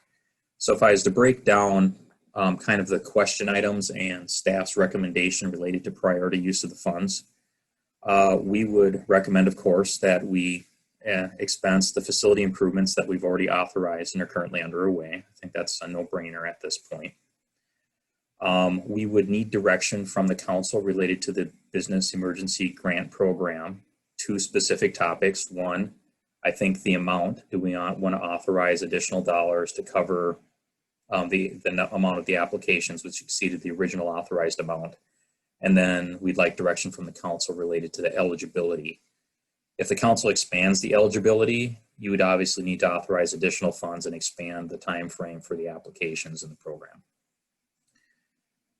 After the council's makes a decision on the facility improvements and what's allocated to that, the business emergency grant program and what's allocated to that, staff has recommendations related to any remaining funds. One, from the non-payroll items, so these would be like your PPE and those types of items, we would recommend that you make that the top priority. Those are going to be dollars for things that were clearly not budgeted within our budget, or we may have had to use capital outlay expenses for technology and related items. We would go there first. The second place that we would go is we would highly recommend that the city council simply authorize use of the funds to reimburse police department officer payroll expenses, salary and benefits. That would be a direct reimbursement entirely into the general fund, which would help shore up our general fund financial position. And then after that, we would suggest that you look at non-police department payroll expenses. So for regular staff such as myself, Mark Nagel, Haley, etc. And then after that, we would, if there's anything left, which it's highly doubtful, but if there is, direction from the council related to the Ridges request. That's staff's opinion. The council may place these in a different order of priority. And staff's recommendation is based on a couple of factors. One, what the council's already made determinations on. Two, what is most easily accounted for and justified if we're ever audited from a defensibility standpoint. For instance, the police payroll, that's crystal clear. There's no question. It's one transaction. No, we shouldn't be questioned on it at all. And then from the next standpoint is what results in the greatest, they're all eligible expenses, what results in the greatest financial benefit to the city and positions us best and reimburses us in the best way for our taxpayers. So that is our feedback from a staff standpoint. To go through it again, just direction on if you want to do anything beyond what's already been authorized related to the facility improvements. Direction on the business grant program related to amount and eligibility, and then direction on the remaining use of those dollars. Mr. Mayor, Andrea has raised her hand. The only thing that I would say, can you hear me? Okay. Yeah. The only thing I would say with respect to the Ferry Ridges request, you have the same concerns that you had with the small business loan in not having a policy that is available to all types of nonprofits that puts parameters around it regarding what types of nonprofits so that others could have applied and what that dollar figure would be that you would be willing to expend. And you'd also, if you were to do that, you'd then still need to have some sort of a grant agreement with Ferry Ridges because they also would need to meet the requirements of the CARE grant funds as well. I have spoken with a number of my peers within the Ridges service area, and from what I see generally happening is the cities have responded to Ridges and indicated that if we have dollars left after all of the city's direct needs have been met, we will consider use of the funds for that purpose. All right, thanks, Tom and Andrea. Well, council, what are your thoughts? Well, actually, first, sorry, before I open it up, Tom, did you say, and I missed it, what the dollar amount is that we have remaining? Right now, we have expended or will likely expend $100,000 for the business grant program and a little under 61,000, so $161,000 approximately is what will be expended at this point. And we got 359, is that Yep. correct? Yep, so about 190 left. Got Or it. about 200, 190, 200. Okay. All right, council. What are your thoughts? I think the easy one is that we expand to cover the applications that we have received, which I think is only like $4,500 additional dollars at this point. For the business grants? Yes. Okay. Well, let's talk business grants for a second. There was, Renee, remind me, it was 34, there was like 34 potential eligible businesses, correct? That could have applied? I don't have that number off the top of my head. There were 24 businesses and daycares that did not apply. Some of them. Okay, 24 business. Some of those likely did not apply because they didn't feel that they met the eligibility requirements. Maybe they did not have a loss of income due to COVID. But I believe there are 4 businesses that very well would have met the requirements because they would fall on the list of required closures. We just simply did not receive applications from them. And then Did you have any one-on-one contact with those businesses, either at the initial onset of the program or afterwards, beyond just the mailing? One of them I attempted to stop and visit on like the last day of the application period, and the business owner was not there. So no, I did not. I have not had one-on-one, face-to-face contact with those 4 businesses since our program opened. Okay. So what I'm hearing is it's kind of tough to gauge if there's any businesses out there still that may want to apply that for whatever reason haven't, or you're pretty confident that everyone that was going to apply has applied? I'm pretty confident anybody that was going to apply has applied. We sent out mailed letters, it was widely publicized, and we provided we provided a full month for applications to come in. And we have not had any further inquiries after the application deadline from any eligible businesses. Did we have feedback from businesses on the amount of the grants? Was it enough? Was it, would they have liked more? I guess. I mean, not sure how best to phrase that, but. The ones that I've communicated with to date had seemed to have more or in excess of $5,000 in losses. But they were very appreciative of the amount that was allocated. They really, many of them thank the city very much. Okay. So there is, it sounds like there could be, one of the options on the table for this would be allowing, businesses to maybe reapply for maybe an additional amount. That's something we could do. We could broaden the eligibility scope. What do you guys think? Just to be devil's advocate here, if you open it up again for the businesses that have already received up to the 5,000 and say, hey, we have more, be inundated with all of them reapplying, and it could eat up the rest of what we have left for funds. Or, it's, that part is a slippery slope.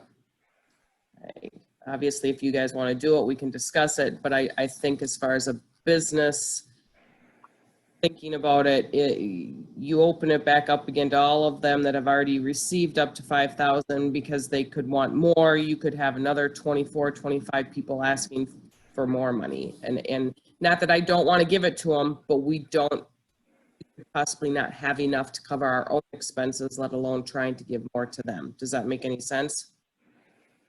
It does. So if I'm hearing you right, your position is let's not reopen it up, and let's not or expand the scope of who's eligible, correct? I would just say let's not reopen it to those that have already received funds. If we want Okay. to expand the scope to ones that have not received funds, that's something we can discuss. But those that have already received funds, I think that that's done and over, and discuss other options. Yep. Okay. Yeah, I do Don, think, you agree? Yeah, I Oh. agree with Kate. I Definitely. agree. Josh, Amanda? Yeah, no, I'm supportive of that, and just to keep it as is. Amanda, you feel any different? Nope, I'm good. Okay. All right. So so no new money to businesses that have already received some. Do we want to extend the deadline and allocate more funds for businesses to give businesses more of an opportunity to apply? Mr. Mayor, staff would suggest at least allocating an additional $4,500 to potentially fund all the applications Sure. we did receive by the deadline, if the council is agreeable to that. I don't think you're going to get a lot of objection to that. Yeah. But do we want to allocate a bigger dollar amount and open up the time frame to apply more? Tom I and think Renee, did you everything- say that you thought most everybody had already applied that were going to apply? Or Renee, do you feel you could reach out to those few businesses that did not apply and see if they would want to? We could certainly do that if the council wished to reopen it. I would probably send the letter out to all of the businesses and daycares that did not apply. And then, maybe visit the ones specifically that I think were eligible due to required closures. If we reopened it,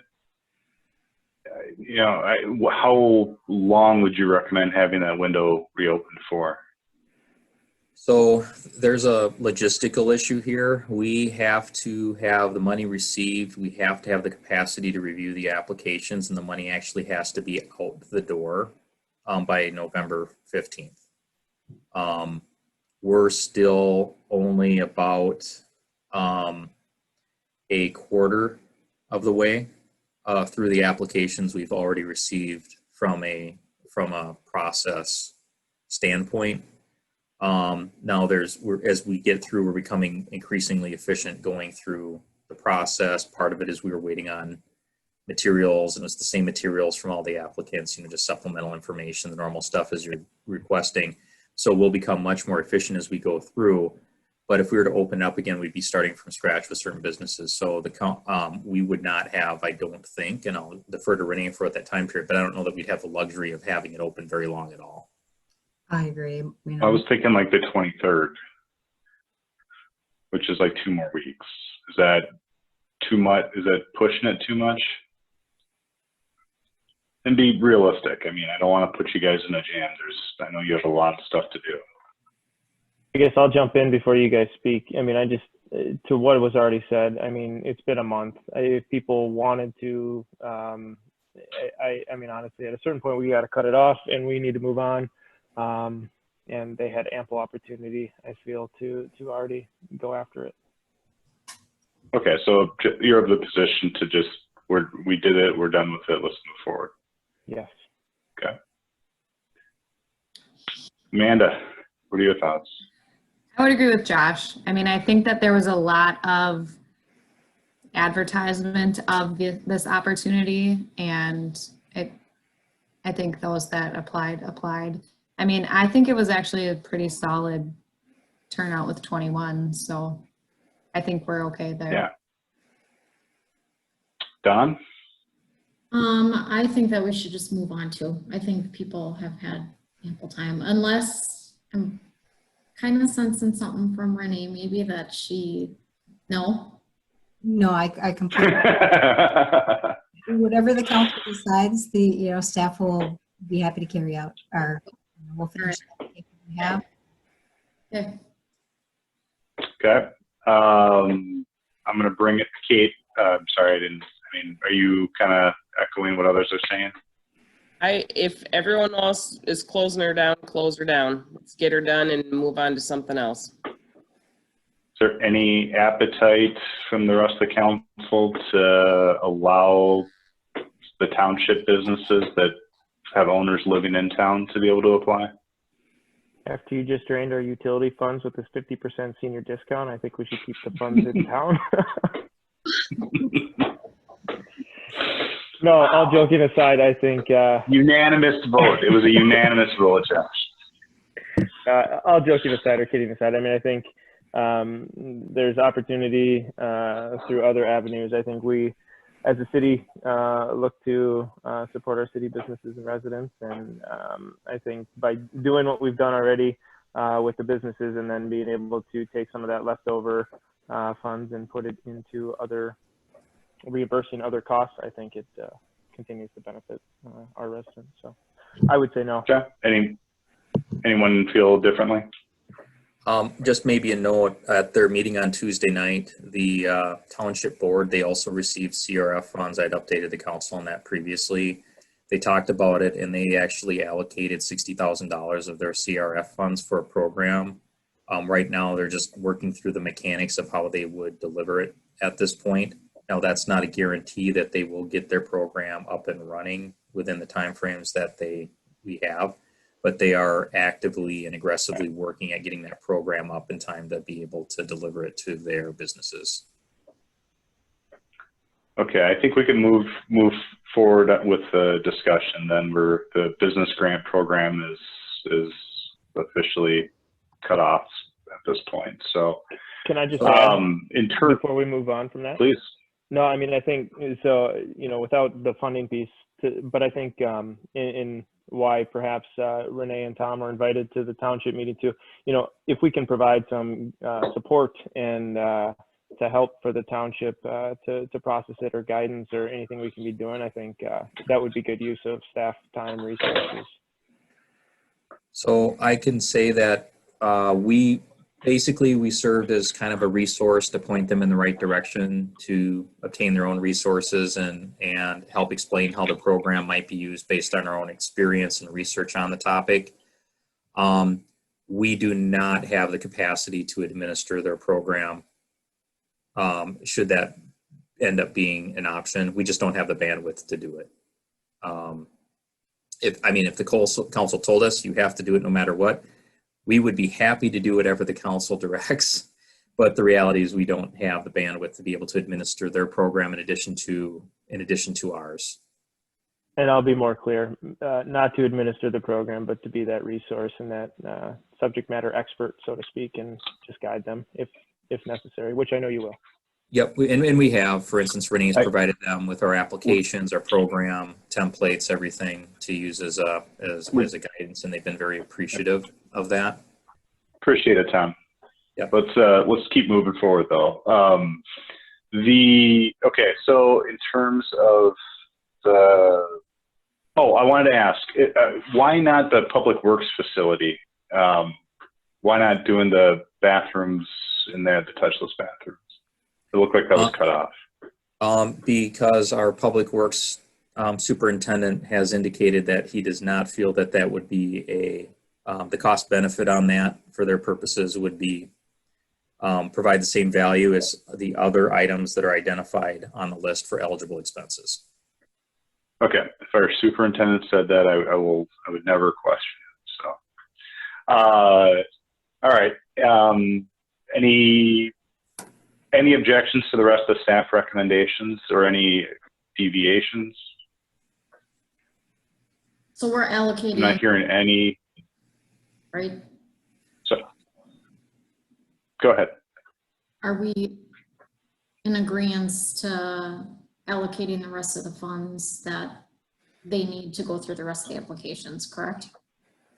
Yeah, I think it would be good to have a specific motion to allocate an additional $4,500 to the business emergency grant program so that that's clear. So moved. So moved. Don beat me, Kate seconded. I'll go aye. Josh. Aye. Amanda. Aye. Don. Aye. Kate? Aye. All right.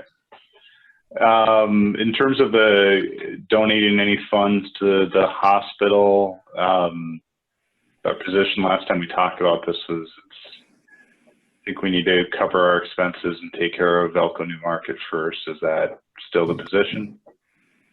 100%. Or does anyone want to allocate money to that? 100% take care of Elko New Market first. And for that, from that last meeting, we had talked about, sorry, I have a toddler now. Sending a letter to them, and I was curious if that happened, and did they follow up again after that? Tom? I was not at that meeting. I wasn't privy to that aspect of the discussion, and I wasn't advised that we were going to do any proactive communications. I did have a discussion with their representative after this meeting, and he just wanted me to make sure that the council was provided with all of the letters that you've been provided with and their sincere requests of that specific dollar amount. But I'm not aware of the letter of what you're referring to, Amanda. So how will we be following up with them to let them know? Because I think that was kind of the point that Amanda was making at the meeting that you weren't at, that we kind of owe them some sort of courtesy. I would have a one-on-one conversation via phone call with their representative that I've been communicating with, and I would indicate to them that we'd be looking for our internal expenses to be met first before we would consider making a contribution to their organization. I would also indicate that the city attorney's indicated that if we're doing that, we need to have a policy in place related to the distribution to nonprofit organizations, and that practically speaking, we're unlikely to have remaining dollars after we've met our internal needs. Okay. Anyone else want to weigh in, or are we all in agreement with supporting the staff recommendations?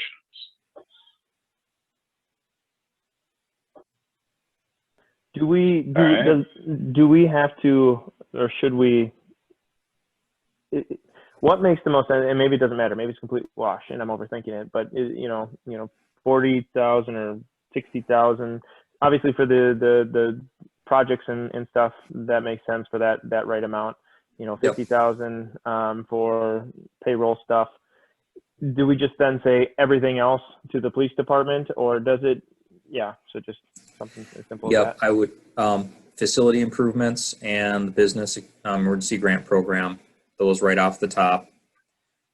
We would then go to the non-payroll expenses, pay those, and whatever's left, we would just allocate to law enforcement payroll for the officers, because that's gonna, that will consume everything that's remaining from a reimbursement standpoint. It's simple, and it's simple to administer. It's very defensible, and it all goes straight to reimbursement in the general fund. So that is what I would recommend. Tom, was Wagner Park going to be getting the touchless bathrooms? Or was that cut? Yeah, so it was one of the items that was discussed. A staff recommendation is not to do it, or not to do it at this time as part of this project. We just wanted to focus on those facilities that receive year-round regular higher volumes of usage. So that is something I do want to confirm. If you guys want to look at additional facilities, we can certainly look at doing Wagner Park, but I would need to basically authorize that work in the immediate future to get that done. I would like to do Wagner Park personally. I don't have a strong argument one way or another, other than it's a very commonly used public area, and if we can do something like that, that'd be great to do, to make it touch-free bathrooms. But I'm not looking at numbers necessarily, so I'm not sure how much specifically it costs and how much that takes away from other resources. But I recall us, feeling fairly comfortable with where we were budget-wise with absorbing some expenses if need be. So I don't know. Does anyone on the council feel different? I guess the question would be, and maybe to what Tom was kind of alluding to, is timing of it. So are we too close to the end, and then if we don't get it done, or are we losing out on what that would cost if we don't finish it, or can we just simply slide that over to another somewhere else? I can tell you that our capital outlay dollars in the Parks Department, if you know from Mark Nagel's previous presentations, they're fully allocated out. So we don't have anything allocated for a project of that nature. I think there's no lack. I mean, we clearly have expenses that exceed what we have available. Our recommendations from a staff standpoint are made in part on what provides the addresses the most acute issues from a facility need as it relates to COVID preparedness, so to speak, with regards to the bathrooms that we feel are maybe the most utilized consistently year round, et cetera. And also what provides the greatest benefit back to our general taxpayer as well. If you feel that Wagner Park, because it does host events and other stuff during the summer, would merit that additional work, we can do that. And I do believe that we would be able to get it done by the deadline. But that's the judgment call that we're looking for from the council as to where, from a facility standpoint, if that should be done as well. Yeah, and if I can interject for just a second, I think it's going to be necessary just to reopen it at some point here. And don't forget that the folks from the food shelf are using it now too. So I think trying to get that done here would be a real plus for us in terms of reopening next summer as well too. So I was of the understanding that this was already approved at our initial discussion, Wagner Park. Correct. That was part of the direction to proceed from the rest of the council. But with anything as we were moving through, staff recommendation was to possibly limit that scope. But we're at the go and no go point. So we're looking to whether or not you agree with that recommendation or you want to remain at the original or some other in between modified scope. Corey's not recommending that we do the public works facility based on the limited amount of usage that gets, relatively speaking, to the other ones. Wagner Park was the other facility that we were recommending not doing. But if you feel that it's appropriate, yeah, we'll get her done. It'll just take away from available dollars for other eligible expenses. But it's just a question of priorities. Is it just the public works and not the water treatment facility, Corey? The bathroom at the water treatment facility receives very little usage, just based on the amount of actual people activity that occurs up there. The cost benefit of doing it there is very low. When we were originally pulling the numbers together, we were just basically, if we were to do everything or most everything, this is what it would cost to do. As we got into it, we were looking at other eligible expenses that we were going to be looking at, and basically the greatest benefit to the taxpayer for what they've expended on related to COVID. Staff's opinion was to do those primary facilities that are most accessed by the public, and whether Wagner's one of those is a judgment call, and then focus the rest on internal expenses related to non-payroll expenses and payroll expenses. One thing, if we wanted to just purchase the toilets and the faucets, we could put them in at Wagner before spring. So if we just wanted to purchase that out of the funds, and then we would install it, just have it done by spring. Yeah. We could probably do that because there's really nobody in there, right? I mean, the food shelf's in there, but it may be tight to get that one done. We still could, but I think it's in our best interest to have just us buy the toilets and everything and then put them in by spring. Mr. Mayor, Andrea's raised her hand a couple of times here. I believe she has a comment. My concern with ignoring Corey's position is that I'm not sure if it would qualify if the work isn't actually done and just the items purchased. So that's something we'd want to take a look at. I would agree with that. Okay. And then I just want to jump in before we get. Oh, sorry, go ahead. I guess before we get too far down this path, let's just make sure let's see if this is something that the council even really wants to do. Don, Kate, Amanda, Josh, do you want this touch-free bathrooms in Wagner Park? It's a good idea. Okay. I don't feel it's necessary just because I don't feel there's enough people that are using Wagner Park right now. Okay. Josh, Amanda? I think it's one of the lesser defensible ones, more of a nice to have and a good way to use these funds versus the need or the direct impact, at least now going into the winter and, you know, heavy COVID times. Okay. Amanda?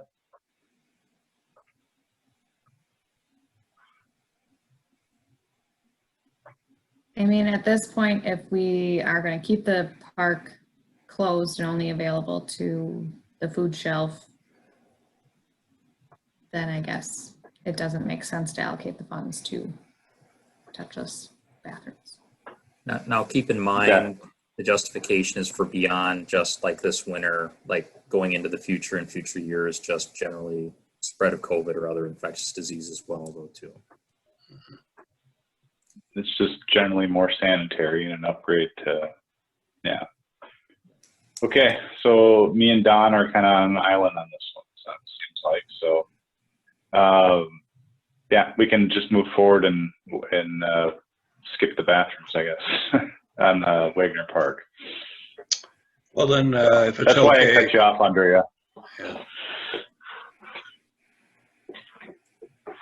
Mark, you were saying something? No, I'm just saying then I'll just work with Corey and see what we can do about getting it done ourselves, because I think we'll need to do it in order to open that up again here in the spring for sure. But it's not going to be much money, and I think Corey and I can probably figure out a way to get it done pretty cheaply. Okay.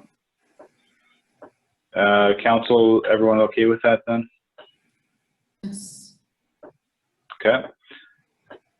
All right. So, Tom, do you think we have everything covered then for that topic? I do. I would. So we will need ultimately the council to pass a resolution before the end of the year, basically approving all of these expenditures. So I don't necessarily need a motion on everything right now, but your direction will guide us to where expenditures are going. So let me just run through it one more time and make sure that there is consensus with the council or agreement with the council with regards to those. So on the facility standpoint, we're going to move forward with the police department addition, city hall, and the library with going the touchless bathroom project. Is that correct? Yep, and other facilities at this time. That the council has made a motion to allocate an additional $4,500 to the business emergency grant program, that we're not going to either expand the reopen applications or expand eligibility for the program. What we've got for applications now we'll process. I think the general assumption, although unlikely, is if we don't use all of those dollars, they would go then to everything else on the list that I'm going to mention. From a priority standpoint, for any remaining dollars, we'd go to the non-payroll items first. After that, we would go to payroll items, understanding that probably the easiest coding for that would be to officer payroll and benefits, simply because for ease of administration and benefit to the general fund, where we have other miscellaneous expenses like Mark's time, my time, Haley's time related to COVID. Is that a fair statement? Okay, I'm seeing positive. And then I should contact Ridges and basically have the discussion with them that I had described earlier. Okay, that is all we need at this point. Thank you, council. Thanks, Tom. Council meeting format, any discussion about changing that to be had? The council had asked me to make a few inquiries. I didn't have time to do a formal survey. I am finding that, again, it is across the board. For example, I just had a discussion with Savage staff. their council is meeting in the council chambers, but the public is not coming in, and they're doing it as a Zoom meeting. So it was kind of like that earlier halfway or hybrid format that we had used previously. There are cities that are allowing the public come in. I think it's whatever the council feels is appropriate at this particular point in time. I think to a certain extent, anything other than what we're doing now would be dependent upon the entire council being willing to come to the council chamber. Otherwise, it becomes much more of a process, technical inefficiency to try and deliver meetings. If everybody's at home doing it this way, it's a lot more straightforward, easy to administer. I think the visual and audio experience for our audience is better. And so I think it's one of those, we're all coming in or we're all participating remotely. That would be my one bit of feedback. I agree. Any thoughts? No, I mean, I'm still very much in the camp of we still stay remote. I mean, I feel like it's, I mean, I appreciate the all or nothing type of thing.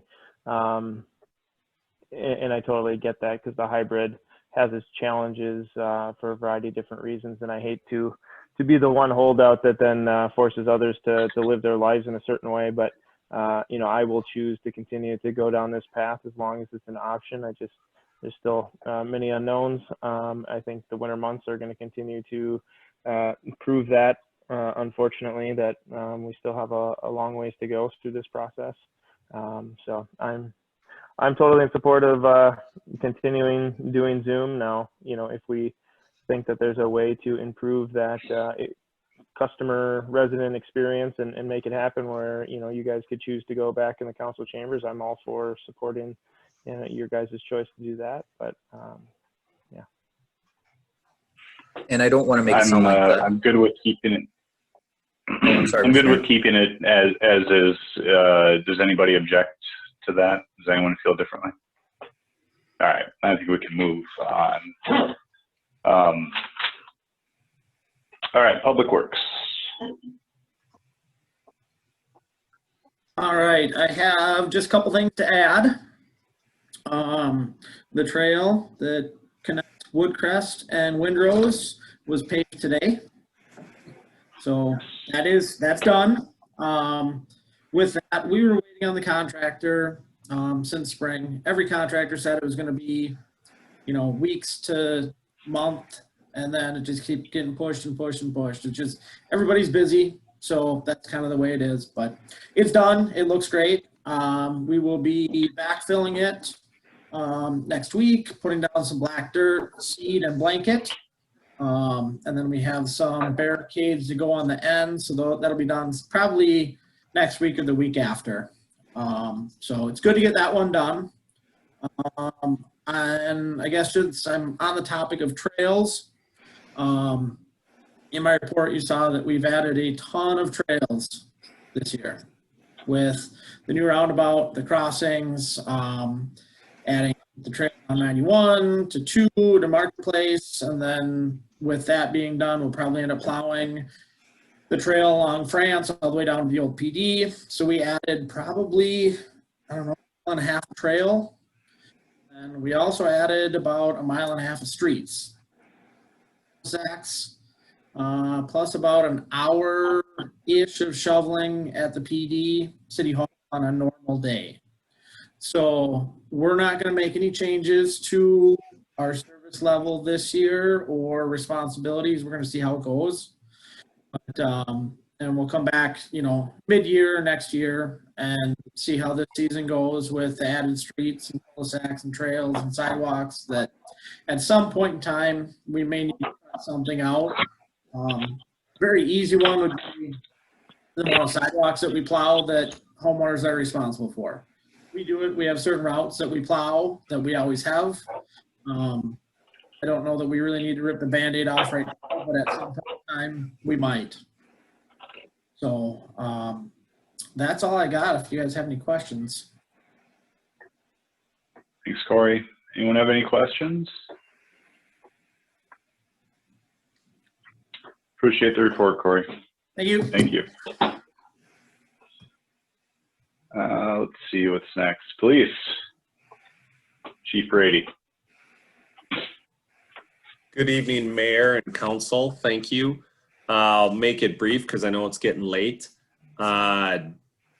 We were kind of dealt a blow today for the police department opening up. We were scheduled to open a week from today. Well, one of the crucial IT members contracted COVID, so it sent us back 2 weeks at least. There's a very critical fiber optic line that has to be hooked up with the state that goes with a lot of responsibility. Right now it's at our current police department. And in order to occupy the new police department, that infrastructure has to be installed over there. And then we have to guard and protect it basically. So that was pushed back. It doesn't really affect anything on the construction standpoint. They're gonna keep plowing through. We were gonna be under a little bit of construction when we were occupying it, but now that time that they're gonna be working on it and us being in there is gonna be a little bit smaller. Did anybody have any questions about the report or the stats or anything else going on? I just got to give a shout out to Officer Bell for coming out that day when I needed backup, and the kids certainly were pretty excited to see a cop car rolling down the street when they were shooting me with the Nerf guns, and it was a lot of fun. So. Yeah, I included those pictures in the report of Officer Bell playing cops and robbers with the local kids. Otherwise, everything's been starting to take its normal seasonal slowdown. We only had one interaction with a golf cart ATV this month. Our permits are up to 206 for ATVs. We'll see if we get a little bit more for snowmobiles as fall and winter comes, but our focus, the calls, it's slowing down, but so much of our focus has been on packing up the current PD and that huge job of trying to make the move and getting ready for the move. So it surpassed anything I would have imagined that type of project being already, and we're not even in there yet. So, but it's looking great. I'm so excited to get open and have you guys see it and have the public see it, and eventually maybe in the spring, hopefully have some type of open house and get people through there so they can see it. Yeah, I have a real general question. I had someone ask me recently why they feel they keep seeing Elko Market squad cars on 86 kind of parked down there. I'm just curious, is that why they would be outside the jurisdiction of the city? I didn't really know how to respond to that. I'm just curious what you think. So actually, before I took over here, it was very common practice that our patrol officers would sit on roads just outside of our jurisdiction and do patrols in that area. When I came over, I actually, once I learned that that was being done, I stopped that. So of recent, the only thing that they would see for us stopping, our officers will not do stationary patrol outside. Two things come to mind. We have had several assists where we're attempting to locate bad guys coming out of New Prague that have committed violent crimes. So we were attempting to locate those individuals. And then two, you have to remember, we are part of our regional Towards Zero Death, TZD group. Our officers do get paid overtime through the grant program to do traffic safety in our region. And they actually ask us to go just outside. It's they go up into Prior Lake, Savage, and we've been doing more of that recently. And so I know we have been out there for that as well. I'm extremely sensitive to that. Our officers know they can't do it for other than those reasons. And they do not sit outside this on the city streets unless it's specific to that. That's perfect. I appreciate that. Thanks, Brady. It's a great question. Anyone else have questions? Anyone else have questions for the chief? I'd like to say hi to Amanda's son, who is waving there in the background. I think we all do. Let's all wave and say hi to Amanda's son. He's supposed to be in bed. Thank you, Yeah, Council and me too. Mayor. We appreciate it. Thank you. I see nothing for the fire department. Engineering. Rich. So I do have some updates. The first two are fairly detailed. I'm mindful of the hour. Tom, I do have these written up. I could push it out by email if you wanted to inform that way to save the probably 20 minutes of discussion this could get into. Rich, I think that's an amazing idea. That's a long email if it's 20 minutes worth of discussion, Rich. Well, what I'm guessing is that would prompt questions or whatabouts, and so maybe that can be handled separately. But I'm happy to dive in if there's a lot of moving parts to it. My personal opinion is I would love to see it emailed, but I am one person on the city council. Anyone feel different? I agree with you, Joe. Yep, he can email it. Go right ahead. All right. That's the Municipal state majority. aid So I don't even update. ask Amanda this. I'll just jump to the end then. The council's probably aware we're approaching a population of 5,000. I think staff would agree that's probably likely within the year. That enables the city to enter the state's municipal state aid system, which is a way to get transportation funding based on the mileage of roads that you can enter and your population. We're not eligible yet, but we are spending some time learning the ins and outs. It's a fairly complex set of rules. We've got one of my cohorts, city engineer Bell Plain, works for our firm, is pretty experienced with it. He's been giving us some pointers, and we'll be gathering data on traffic counts around the city that we can use to help evaluate what would be the most advantageous setup. So just a heads up that we're aware of this and we're planning for it. We can't apply yet. And I think, Tom, the thinking is once we have after the election, new council's on board, we'd probably do a workshop to get into more detail on that system. But it's fairly exciting. It could be a significant amount of money annually that we can use for maintenance and for projects. That's all I have. We'll get you the guardrail updates out separately. And I just jump in, and I hate to be that guy, but knowing that time is money of our city engineer, is it going to take you longer than 20 minutes to type up the emails and put it into a report? Then it would. Oh, it's already written up. Yeah, I did that while you were all gabbing about other stuff. Well, yeah, it's pretty much ready to go. All right. Community development. Oops, sorry there. I have no updates unless you have questions for me. I don't. Does anybody else? Okay. Thanks, Renee. Parks. Yes, good evening. Just a couple of quick things. Wednesday, I was out with the Twins folks, and they approved our expender of the $10,000. So we've met the terms of the $10,000 grant application there as well, too.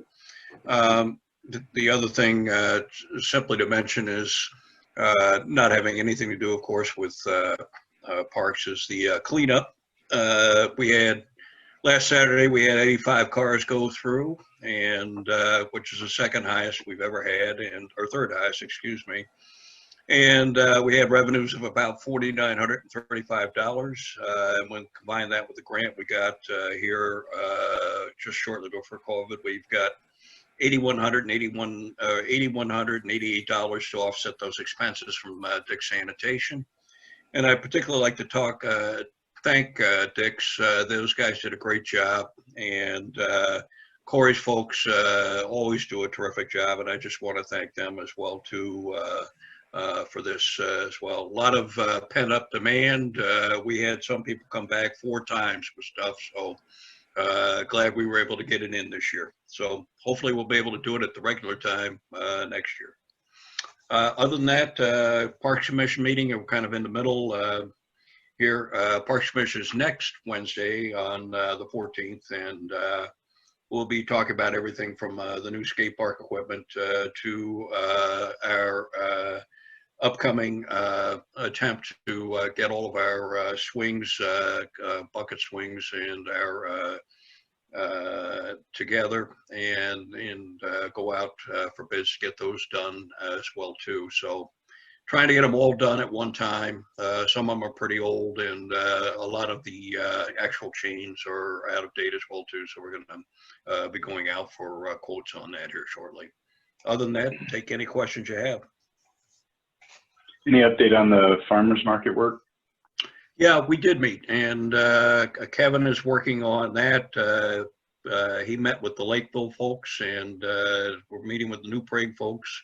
And I'm talking to vendors to see if I can get somebody interested in maybe pushing forward on it as well too. So out of that survey, I got 9 vendor names, and so send out an email to them, and hopefully here on Wednesday, and hopefully we'll get some response back, and we can go from there. But Kevin will meet with the St. Paul Farmers Market people here as soon as you get a meeting set up. So moving along on that for sure.